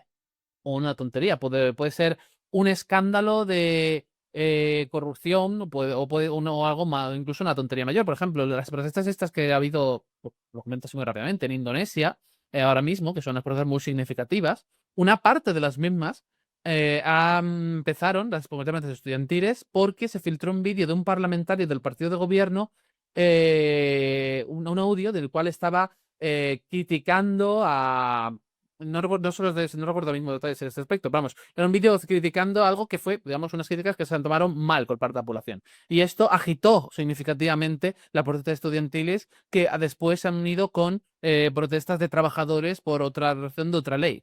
Y cuando ambos tipos de protestas se han juntado, pues ahora tenemos esas protestas basadas en Indonesia que han llevado a que se hayan asaltado varios parlamentos regionales, se hayan intervenido en casas de políticos, haya habido saqueos y muchas otras cosas, y ahora mismo está el país como está en estos momentos, en un momento de grave inestabilidad política. ¿Podríamos haber predecido esta oleada de inestabilidad política mirando los indicadores? Pues los indicadores a posteriores dicen que efectivamente había señales de que esto iba a ocurrir todo temprano, pero el momento es prácticamente imposible. Y eso es también la experiencia en general que yo, en mi opinión y en mi experiencia particular, tengo al respecto. Nosotros podemos explicar que puede ocurrir esto, que existen las condiciones estructurales, los indicadores de que puede ocurrir algo. Ahora bien, ¿cuándo va a ocurrir? ¿Cuál va a ser el detonante de que ocurra? Yo, desde luego, por lo general digo que se requiere un nivel de información, seguimiento y demás que por lo general no está al alcance de nadie que no sea un insider, en términos generales. Ujú. Bueno, sí, volviendo un poco con el tema de Israel e Irán, realmente creo que es difícil aplicar eso que ha comentado Jorge a todos los casos, porque es que ya decía, cada caso después te sorprende y te encuentras con estallidos que son más espontáneos y que normalmente suelen ser así, pero después son capitalizados, que ahí es cuando ya entran, bueno, pues distintas variables de partidos políticos, movimientos sociales, países extranjeros, gente que intenta aprovechar un descontento para pues promover unos intereses particulares. Eso es el día a día, eso no es algo excepcional. Pero en estos dos casos concretos estamos ante dos países, como tantos otros, que están profundamente divididos entre proyectos de país. el proyecto de país en Irán entre los moderados, los reformistas y los principalistas es tan difícil de conjugar que ya en las últimas elecciones de Irán, que fueron más competitivas, notablemente más competitivas que las anteriores, en las que ya no había tantísimas opciones, ganó un candidato que no era el candidato favorito del establishment. Es decir, primero la población ha legitimado el régimen con una participación del 50%, que es verdad que no es altísima, pero que tampoco chirría, teniendo en cuenta cómo está la región a nivel electoral. Pero ganó un candidato que no era el candidato ni del Ayatolá ni de la Guardia Revolucionaria, de la élite clerical ni nada. Y eso implica, por un lado, descontento, pero por el otro, también que confían en la participación de alguna manera. Y aún así, después, cuando ha habido oportunidad de ofrecer ese levantamiento que solicitaban los israelíes, ha habido cierre de filas. Es decir, todos veíamos unas costuras en Irán que en el mes de junio no han sido tan claras. Veremos a ver en el futuro. En Israel, evidentemente, que siempre dice ser, ¿no?, esa democracia de Oriente Medio, bueno, habría que debatir, ¿no?, hasta qué punto puede serlo con un sistema de derechos en función del origen, ¿no? Que eso también es como debatir, ¿no?, sobre la Sudáfrica del apartheid. La cuestión es, Israel tiene una legitimidad por parte de los votantes, a través de en este caso el sistema parlamentario, me parece, significativa, pero la división de proyectos es tan fuerte que hay hasta amenazas. El presidente de Israel advirtió antes del 7 de octubre, que no tiene nada que ver ya con Hamas, de que el país estaba al borde de la guerra civil, porque el primer ministro y su gobierno llevaban un proyecto que estaba acabando con los resortes del Estado de Derecho tal y como lo concebían los seculares, los liberales y algunos sectores nacionalistas israelíes, que eran pues mucho más partidarios de un Israel pues para los judíos en general, pero sin unos cambios sobre las instituciones occidentales y liberales significativas. Pero tenemos otro sector que es el sector mesiánico, el sector más de extrema derecha, los ultraortodoxos. Hay mucha gente que además no son un porcentaje, como digo, menor, que es que en el Parlamento a día de hoy tienen mayoría, eh, que apoyaba casi la conformación de otro Estado o un paraestado, un sistema en el que se arma a los colonos, en el que se pueda crear un posible Estado de Sion o alguna opción diferente, pero vinculando los intereses de Israel al futuro de la colonización y de Cisjordania, es decir, anexionar territorio, pensar en otra realidad que es alejada de la élite de Tel Aviv. Todo este tipo de rupturas, aunque no se demuestren en una encuesta, también demuestran un cansancio enorme con el régimen, tanto para unos que quieren erosionarlo para llevárselo, ¿no?, hacia unos intereses de supremacismo judío, como para otros que lo que quieren es prescindir de una parte significativa de su país. Entonces, hay una división de proyectos que es pues una amenaza para ambos países, pero que a la hora de la verdad, cuando hay un conflicto armado, suelen ir de la mano, ¿no? Por eso también, igual que en Irán, al final no pasó el colapso en el mes de junio, en Israel se aprovechaba la existencia de ese conflicto para apretar las costuras en el gobierno mediante un gabinete de guerra, un gabinete de seguridad, un gobierno de unidad nacional o la inclusión de distintos sectores opositores en el gobierno y la ruptura de coaliciones opositoras. Es decir, todo esto tiene mucho que ver con la legitimidad que se arrojan unos y cómo la aprovechan en la coyuntura del conflicto armado. Súper interesante. Muchas gracias por el análisis porque permite entender bien el detalle de cómo el apoyo social es analizado y también es vendido o instrumentalizado en según qué contextos para ganar legitimidad y con ello conseguir los objetivos estratégicos cada uno en el conflicto. Hay otra parte del apoyo social que a mí también me resulta muy interesante, que es el apoyo de el apoyo social en otros países en donde, digamos, se ha futbolizado, se ha polarizado todo lo que tiene que ver con Israel y la región, también la causa palestina, en donde hemos visto en Occidente, bueno, todo el mundo en general, ¿no?, movilizaciones, manifestaciones posicionamientos políticos por parte de partidos políticos que ya lo estaban, pero incluso por otros partidos políticos que quizás nunca se habían mojado hasta tal punto, ¿no? En contra de Israel o directamente reconsiderando su posicionamiento previo. Y lo hemos visto a lo largo y ancho de todo el mundo. ¿Creéis que esto marca un precedente que hará variar el apoyo de otros países a Israel en un momento dado? ¿Que este apoyo social que subyace en otros países se incremente o se consolide? Yo creo que es una amenaza para Israel la erosión, ¿no?, que ha tenido de su imagen en el extranjero y cómo esto puede afectar para el futuro. Pero precisamente por eso la oposición israelí está apostando, ¿no?, por que no se profundice tanto en estas campañas militares, sino priorizando las redes diplomáticas que tienen en el extranjero, priorizando las alianzas y, e ir avanzando en los objetivos más lentamente. Mm, Porque si están a favor de que el Estado sea para los judíos, algunos de ellos, no toda la oposición, ¿eh? Hay alguna oposición que es plural, pero hay algunos que son y no mucho menos supremacistas que algunos elementos que están en el gobierno. Y aún así están en contra del gobierno de Netanyahu o de algunas de las campañas que están llevando a cabo. Claro, lo que se quiere es priorizar unos intereses de estabilización en el extranjero. Y con Occidente, ¿vale? Estados Unidos tendrá el apoyo más o menos garantizado. Costaría creer que esto se deteriorase. Pero en los países europeos lo que se deteriora, como siempre decimos, es el discurso. Y en Europa se vive del discurso, porque es esencial para las élites políticas europeas. Lo necesitan como justificación, ¿no?, de los valores que dicen defender. Entonces, no pueden permitirse que ocurran este tipo de imágenes y, por lo tanto, están criticando a Israel. Pero si nos fijamos, como dije al principio, no están cambiando en lo nuclear su relación con Israel. Siguen defendiendo a Israel en todos los conflictos que no sean el de Palestina, lo cual implica comprar el discurso de sus amenazas de seguridad regional y sus pretensiones de hegemonía regional.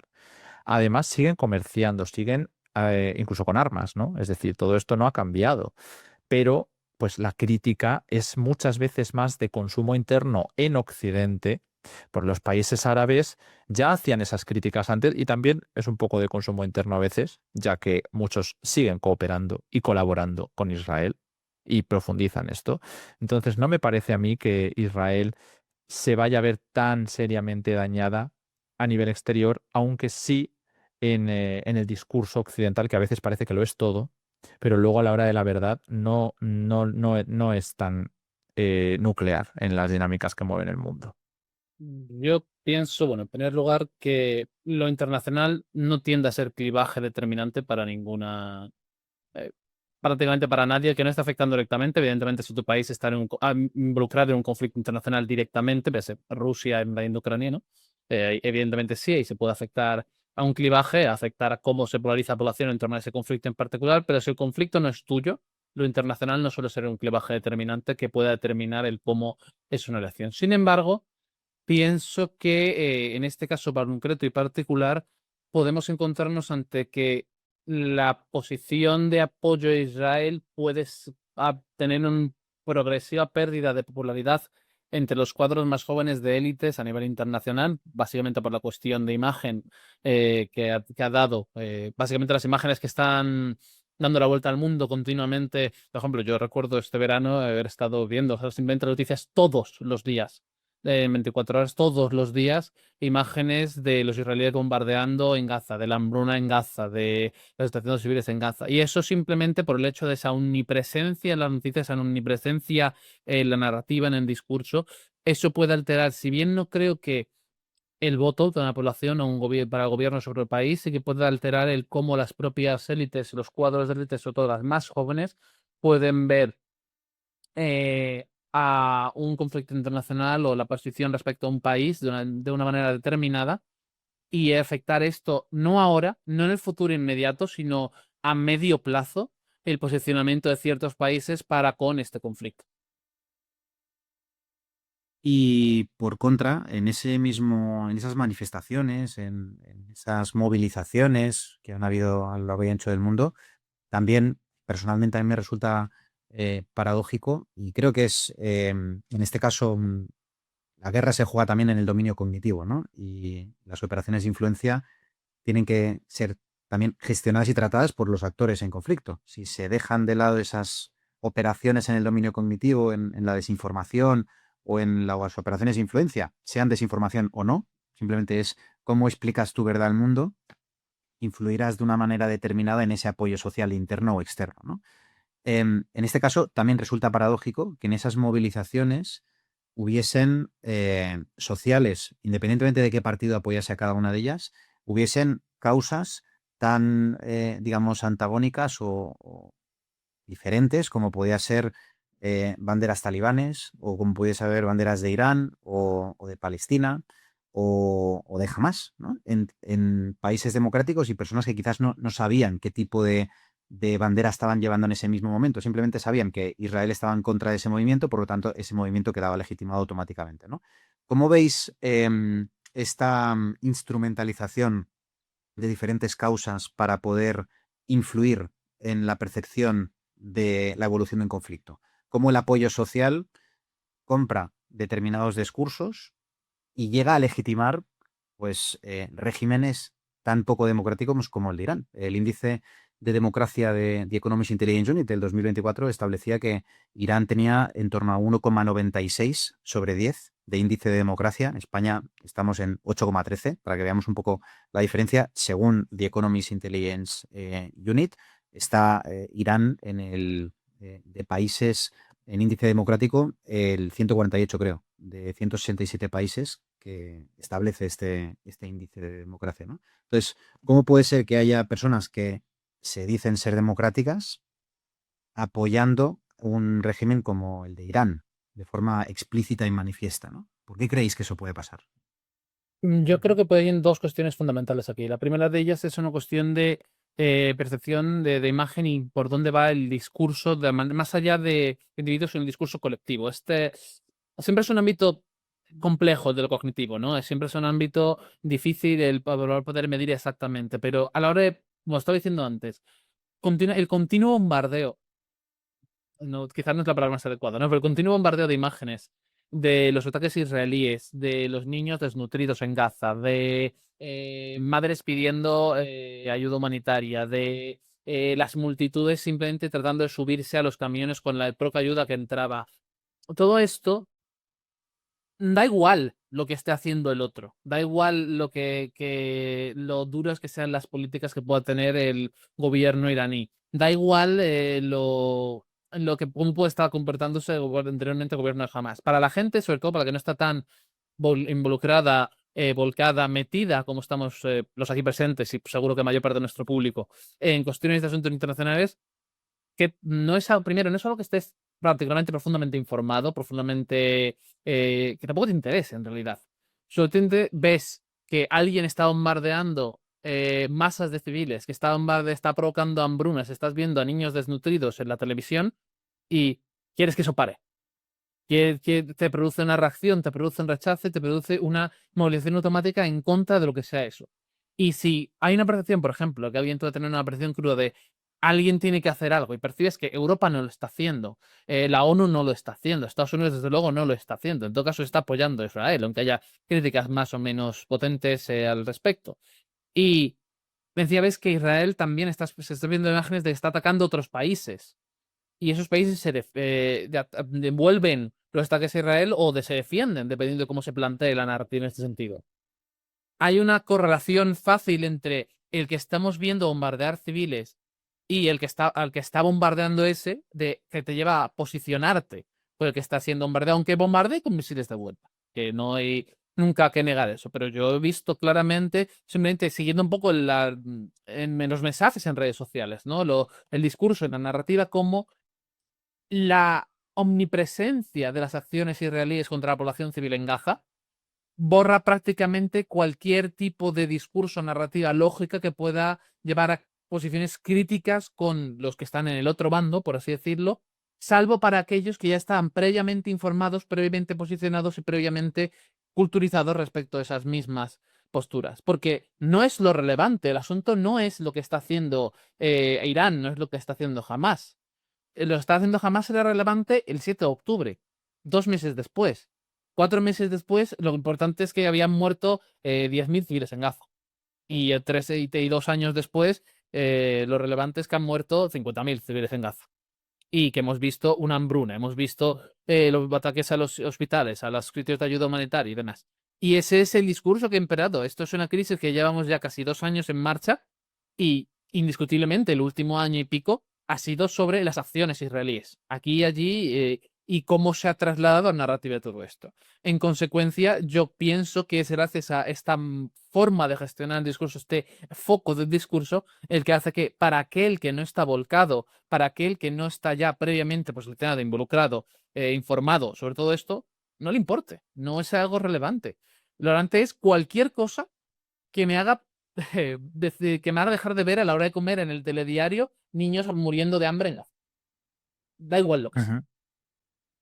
Y además que también estamos ante dos debates distintos. Para empezar, si se está o no se está de acuerdo con un gobierno. A ver con cuántos gobiernos del planeta se está de acuerdo, para empezar. ¿Cuántos cumplen los derechos humanos?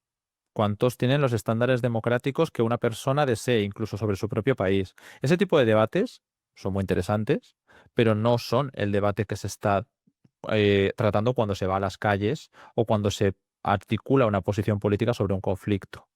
Ese conflicto se guía en base a, pues eso, lo que acaba de comentar Jorge, qué tipo de actos se están cometiendo, qué tipo de motivaciones hay detrás de esos actos. No necesitas ser palestino para defender a Palestina, igual que tampoco de una agresión, quiero decir, ¿no? Pero que tampoco necesitas ser islamista, ni tampoco necesitas simpatizar con todos los gobiernos que han sido atacados por parte de Israel para no desear que sean atacados. Esto en el caso de la gente que se moviliza, ¿no? Que estamos hablando de cómo entender ese activismo, de cómo entender los cambios de opinión entre el público, que no es que sea un debate eso, es que eso se ha dado. Evidentemente lo has planteado tú también, Daniel, que la población ha cambiado la percepción que tiene sobre Israel y la forma de entenderla no es poniéndonos unas gafas que solamente nos muestren no cómo debería ser la realidad, ¿no? De cómo nos gustaría que fueran estos países. La forma de entenderlo es ver que esto ha ocurrido y cuál es la explicación. ¿Por qué la gente ve que un país que está siendo bombardeado, voy a poner quizá el caso más claro, ¿no? Que es el palestino, pero por eso señalo el iraní, porque es el menos claro a la hora de que se ha defendido en Occidente. Es un país que no tiene las mismas simpatías que tiene Palestina. En países como Reino Unido, en Alemania, en Francia, es evidente, ¿no? Y aún así, ahí vemos cómo se defiende a Israel cuando ataca a Irán, pero se ponen algunos peros cuando ataca a los palestinos, cuando la realidad es que hay que analizar cuál es la causa y muchas veces si se hace un análisis basado en si nos gusta el país que se está interviniendo o que se está agrediendo o me da igual, el que agrede o el que invade, en cualquier conflicto, lo que vamos a hacer es posicionarnos y eso vicia mucho el análisis, incluso aunque pueda ser por una causa muy justa o injusta, lo que tenemos que hacer como, al menos como analistas o las personas que quieran tener una posición formada es analizar las causas de los acontecimientos, ¿no? Y yo creo que eso es lo que la gente, aunque no todo el mundo tenga que ser analista en la vida, porque no todo el mundo tiene el conocimiento ni el interés en ello, ellos ven con sus ojos los efectos humanitarios bastante claros. Y no creo que ninguno quiera que su país se convierta ni en Irán, ni en Palestina, ni en Israel, porque no tienen por qué. Sí, muchos de los asistentes lo están comentando por el chat, ¿no? Al final se entremezcla la percepción de legitimidad con la proporcionalidad, la idoneidad de la defensa o del ataque preventivo, ¿no? O la defensa proactiva y todos estos palabras que suelen utilizar los políticos en primer lugar, los militares o los medios para justificar su apoyo o no a determinado posicionamiento político, ¿no? O de una de las partes. Sin duda, el analista tiene que tratar de sacarse de encima ese tipo de palabras para intentar ver qué hay debajo y sin posicionarse, tratar de vislumbrar hacia dónde va el conflicto, ¿no? Que es lo que suele interesar más en un momento dado. Y para ya ir cerrando, muchos de los asistentes están preguntando acerca del papel de los organismos internacionales en el conflicto o más concretamente la falta, ¿no? La omisión, la ausencia de posicionamiento y de influencia en el conflicto, tanto de Naciones Unidas como de otro tipo de organismos internacionales. ¿Qué opináis? ¿Creéis que es otro ejemplo más de la inoperancia de este tipo de instrumentos diplomáticos? ¿Creéis que, por contra, podría ser un buen instrumento para desescalar el conflicto? ¿Qué opináis? Hombre, son instrumentos que tienen su utilidad si se articulan, ¿no? Es decir, la diplomacia internacional siempre, ¿no? Ha sido pensada para evitar estos conflictos o para mediar, pero la realidad es, de nuevo, ¿no? Asumir en qué punto del orden internacional nos encontramos, el nivel macro, ¿no? Mm, Realmente las instituciones supraestatales, prácticamente todas, tienen la capacidad, la legitimidad y las competencias que cada Estado le quiera dar. Se supone que todos los países se comprometen a ceder ante la ONU en que ese sea el foro, ¿no? En el que se puedan, pues, llevar a cabo cierta diplomacia, pero la realidad es que si los actores implicados en un conflicto tienen la voluntad de ir al conflicto, en este caso sobre todo Israel, porque ya hemos visto que otros han apostado por otras vías, ¿no? Como desescalar entre Estados Unidos e Irán, bueno, muchas cosas. eh, o algunos directamente del conflicto no tienen representación ante la ONU o esta representación es sui generis, ¿no? Como el caso de Palestina o de las facciones que son grupos armados, también los que están participando en el conflicto, obviamente no están representados en la ONU. Los países que sí tienen ese peso en los órganos de la ONU porque se han querido dar a sí mismos, ¿no? esa legitimidad, que son en muchos casos, por un lado, las potencias nucleares, pero bueno, en general el Consejo de Seguridad de Naciones Unidas, y por otro lado, el peso que le quieren dar los países occidentales. Si los países occidentales no están por la labor de intervenir, Estados Unidos y otras potencias, grandes potencias, tampoco, de hecho, están dispuestos a apoyar a Israel en el caso de Estados Unidos. Y algunos países europeos también están dispuestos a apoyar a Israel. ¿De qué va a servir nada que se lleve a la ONU? Incluso aunque la ONU decidiera condenar, exigir que esto termine, si los actores que tienen influencia en el terreno no lo aplican, ¿de qué valdría? De nada, no valdría absolutamente de nada que se dijera nada en la ONU, porque los actores que lo tienen que aplicar no lo van a aplicar y los que pueden obligar no van a obligar, que son todos estos que he mencionado, los que de verdad tienen una proyección de poder significativo. Los que tienen la proyección de poder significativo, por un lado, ya he dicho, Consejo de Seguridad de Naciones Unidas, las potencias nucleares, las potencias regionales, pero también los que tienen una influencia particular sobre los actores en conflicto. Por eso los que tienen peso de verdad son Egipto, Qatar, Arabia Saudí, Emiratos Árabes, Estados Unidos, pero cada uno sobre sus respectivos, ¿no? Irán. Entonces, pretender solucionar esto sin estos actores, para empezar, ya no tiene sentido. Pero sobre todo sin la voluntad de Israel, que es el más interesado o el que ha expresado más interés en este tipo de campañas, porque ellos mismos lo han llamado ataque preventivo. Quiero decir que no es una cosa que nos inventemos. Entonces, los organismos supraestatales es que no tienen capacidad. Claro, hasta ahora han funcionado. Bueno, vemos un deterioro. ¿Han funcionado de verdad? A lo mejor simplemente funcionaron o se abusó del mandato cuando interesaba a los países que estaban proyectando ese poder. Es decir, cuando Estados Unidos negociaba con Rusia o Estados Unidos y los países europeos llegaban a algún tipo de acuerdo con China, con Rusia para evitar vetos, cuando Estados Unidos tenía que promover intervenciones en países que eran un poco más paria, ¿no? A nivel internacional o que no contaban con una red de alianzas en un momento en el cual todavía era importante la hegemonía unipolar occidental, entonces ahí la ONU parecía que funcionaba, porque lo que se aprobaba allí se podía aplicar. Claro, pero es que estaba la voluntad de los actores con capacidad. Es que si la ONU no existiera y se reunieran los mismos cinco en una mesa, podrían llegar a conclusiones similares, pero con menos legitimidad internacional. Bueno, yo creo que, en buena medida, aquí hay dos cuestiones que destacar. Pienso que, por un lado, mucha gente todavía no termina de interiorizar o asimilar el hecho de que la anomalía que era el papel y la relevancia que pudieron tener las organizaciones internacionales en el periodo posguerra fría, hablo aquí de década de los 90, primera década de los 2000, es eso, una anomalía. Es algo que surge de un determinado momento en el orden internacional, de un determinado equilibrio de poderes específico, y que dio lugar a un uso particular de las organizaciones internacionales. Una vez superado ese momento, se ha vuelto pues, a lo que es la normalidad internacional. Durante la mayor parte de la Guerra Fría, la ONU servía como decorado para acusarse los unos a los otros, pero lo cierto es que por sí misma no tenía una gran utilidad a la hora de llevar a cabo acciones efectivas, simplemente porque al fin y al cabo las organizaciones internacionales no son más que el reflejo del equilibrio de poder internacional y institucionalizado.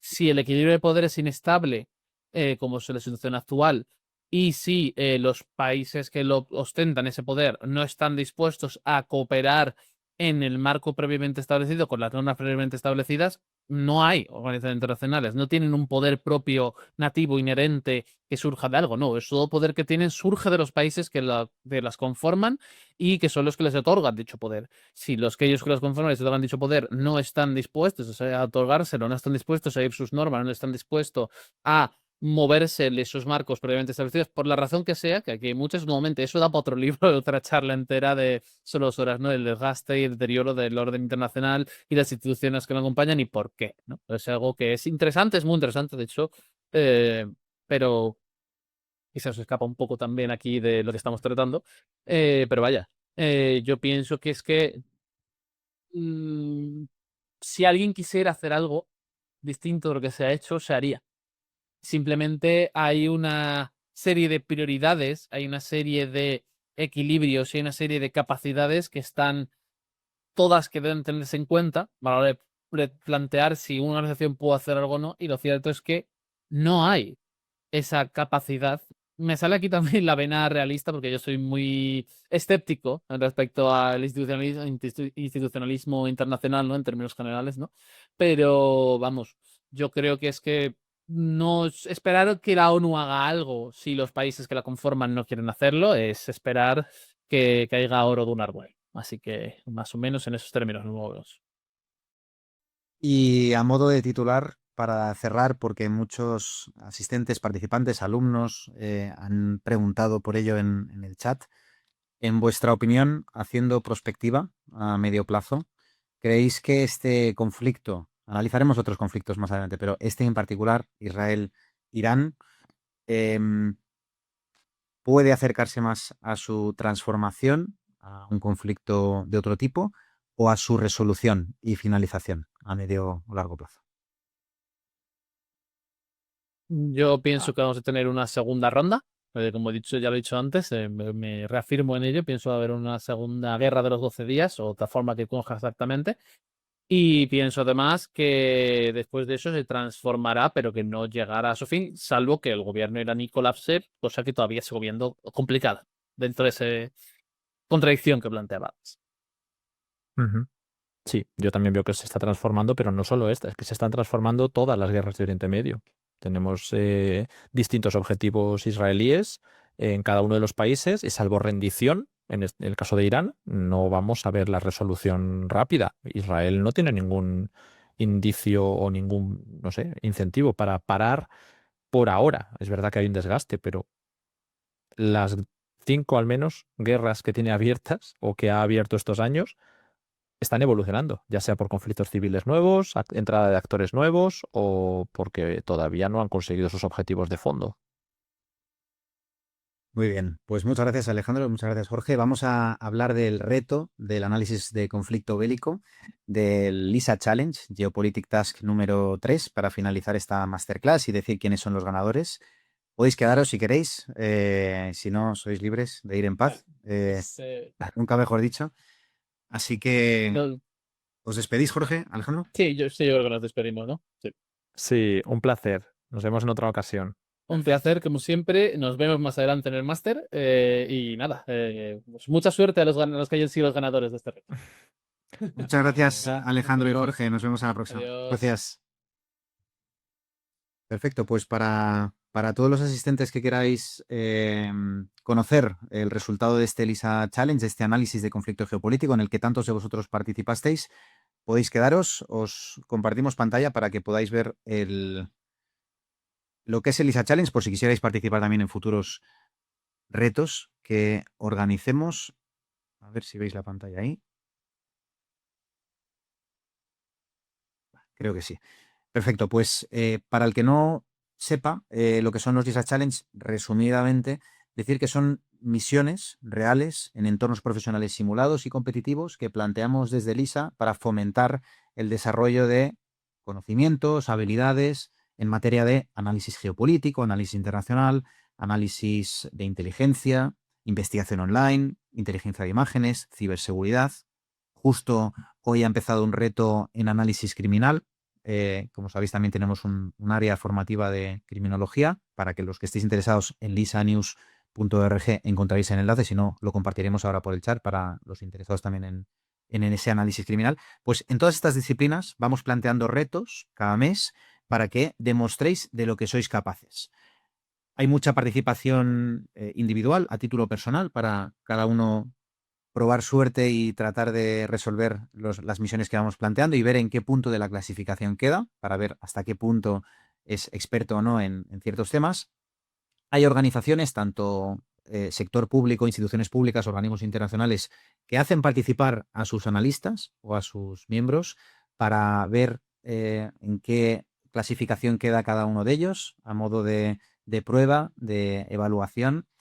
Y lo mejor de todo es que tiene premio. Tiene premio participar y quedar como finalista y tiene premio quedar en oro, plata o bronce, en primer, segundo o tercer puesto. Pero el motivo por el que hacemos esto es por divulgar, por concienciar, por también atraeros a estas disciplinas, a estos conocimientos que tan importantes son en los tiempos que corren. Dentro de la página web podréis encontrar la explicación de cada uno de los retos y de las disciplinas que fomentamos. Lo importante es que sepáis que en todos ellos hay premio y otorgamos certificados profesionales digitales alojados en blockchain que son infalsificables para que podáis demostrar vuestra valía, vuestra capacidad y que pueda también apoyaros en vuestra marca personal y profesional, porque es importante. Y más en hoy en día, que en los procesos de selección tienen muy en cuenta de lo que uno es capaz. También los títulos, los cursos, los másteres, las carreras universitarias, etcétera, pero cada vez más importante los méritos, los concursos que uno ha ganado, las competiciones. Eso lo valoran mucho los reclutadores de talento y por eso también ofrecemos este tipo de retos. Obtienen los ganadores insignias digitales exclusivas, fácilmente compartibles en LinkedIn y en el currículum, una beca de excelencia, como ahora comentaremos, descuentos en ciertos productos o servicios, colaboramos con algunas instituciones, con algunas empresas también para facilitar esos descuentos o visitas institucionales que hacemos, como ahora explicaré en algunos casos. En fin, tenéis ventajas por ganar este tipo de retos. Tenéis el reconocimiento público, que también es importante. Podéis publicar un artículo en Lisa News. El año pasado tuvimos 36 millones de usuarios impactados, por lo que es un escaparate, es un trampolín para todos aquellos que queráis mejorar vuestra marca personal y profesional. Es un buen lugar en el que publicar vuestro análisis. Pues los ganadores pueden tener la posibilidad de hacer un análisis y publicarlo, así como oportunidades de contratación. En algunos Lisa Challenge hay empresas, hay instituciones que se interesan por los finalistas para contratarles o por lo menos entrevistarles para ciertas posiciones que buscan cubrir, normalmente relacionadas con el análisis. Depende un poco de cada Lisa Challenge, tenéis que ver las bases de cada reto, de cada concurso, para ver cuáles son los premios en cada caso, ¿no? Estos serían un poco los certificados, las insignias que se entregan en formato digital, verificables a través del QR para que no sean falsificables y que puedan tener esa legitimidad y esa autoridad para aquellos que queráis demostrar vuestras capacidades. Este es un ejemplo de un Lisa Challenge que hicimos el año pasado, en el que se publicaban los análisis, como este Geopolitic Task número 3. Como veis, 40.000 usuarios impactados, más de 800 personas votaron por elegir a los 3 ganadores. Visitamos la Escuela de Guerra y Liderazgo del Ejército de Tierra de España con los finalistas y al final, pues bueno, creamos esa comunidad, que es en lo que Lisa invierte más esfuerzos. En este análisis de conflicto geopolítico en particular, en este Lisa Challenge Geopolitic Task número 3, los ganadores obtienen, el ganador oro, una beca del 75% para realizar el máster de analista internacional y geopolítico, el ganador plata una beca del 50%, el ganador bronce una beca del 30%, además de el certificado profesional digital, la insignia digital y esa posibilidad de publicar un artículo o análisis en Lisa News. Aquellos participantes que logren aprobar, aquellos finalistas obtienen una beca del 20% para realizar el máster, por lo que tienen esa facilidad por el hecho de haber sido finalistas, ¿no?, de este reto, y también premiamos meritocráticamente, proporcionalmente su análisis, su participación. En cuanto a la pregunta habitual que soléis realizar o que realizan los participantes en este tipo de retos es: ¿me ha gustado la experiencia? ¿Cómo podría obtener más habilidades en análisis internacional para poder mejorar mi posicionamiento en la clasificación de estos retos? Aquí venimos con una propuesta coherente en base al tipo de retos que planteamos cuando hacemos Geopolitik Task. Uno es el máster que os mencionábamos al principio, en donde son profesores Alejandro y Jorge, entre otros 25 profesores y mentores profesionales en activo, que es el que reúne en mayor profundidad esas capacidades y habilidades para poder mejorar vuestros análisis internacionales.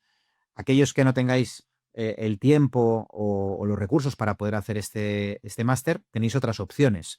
Por ejemplo, una de ellas sería el curso de analista internacional, donde el profesor es el coronel José Pontijas, que es un curso de 3 meses y que es como el mini máster que os permite tener esos conocimientos y habilidades y ponerlos en práctica con diferentes trabajos prácticos individuales.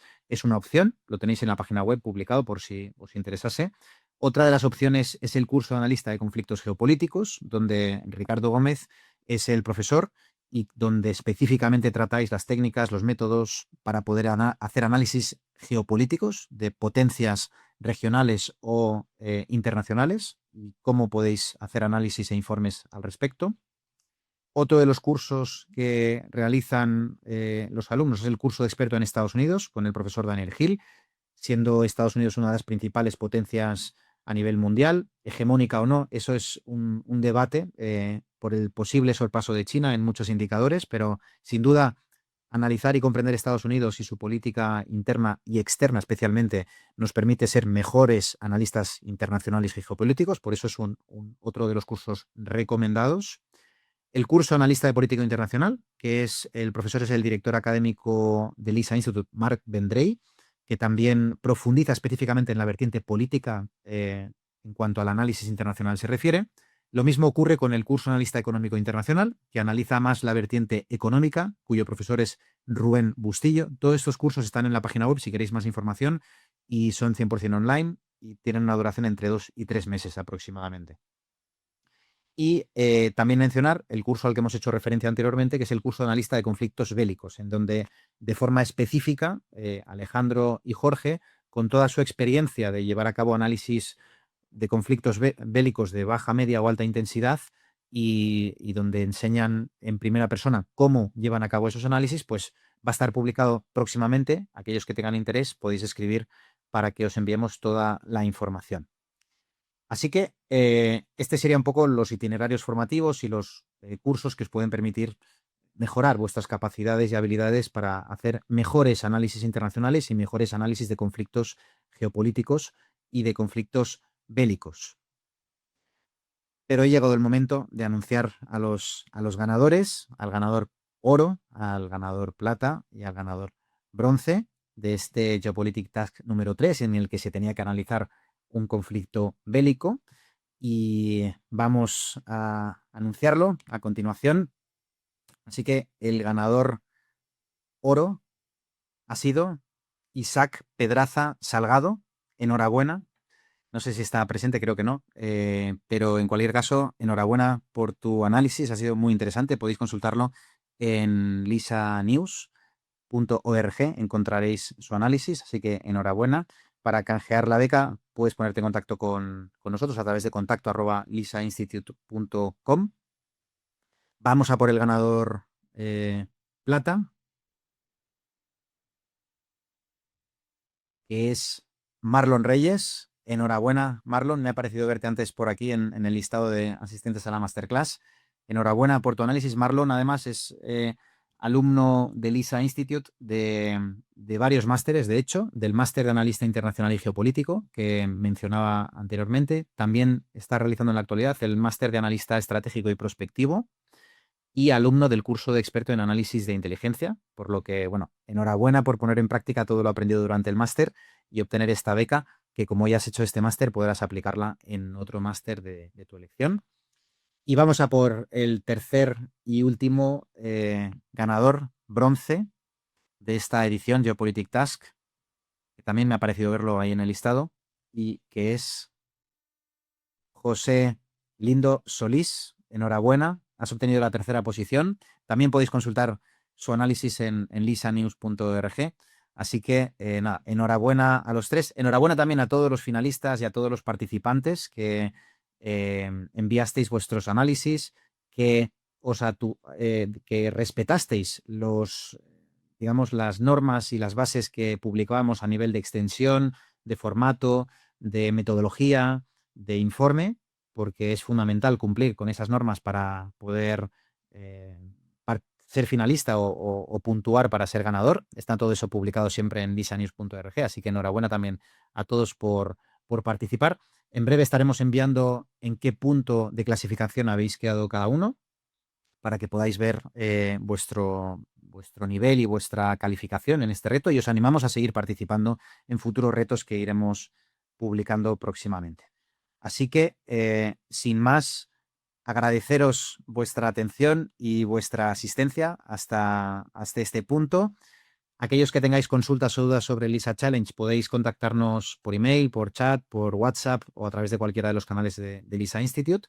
Y nos vemos próximamente en jornadas informativas, masterclass o en el Congreso LISA, que tendrá lugar el 18 de septiembre aquí en Madrid, exclusivo para alumnos de máster y alumnos de curso.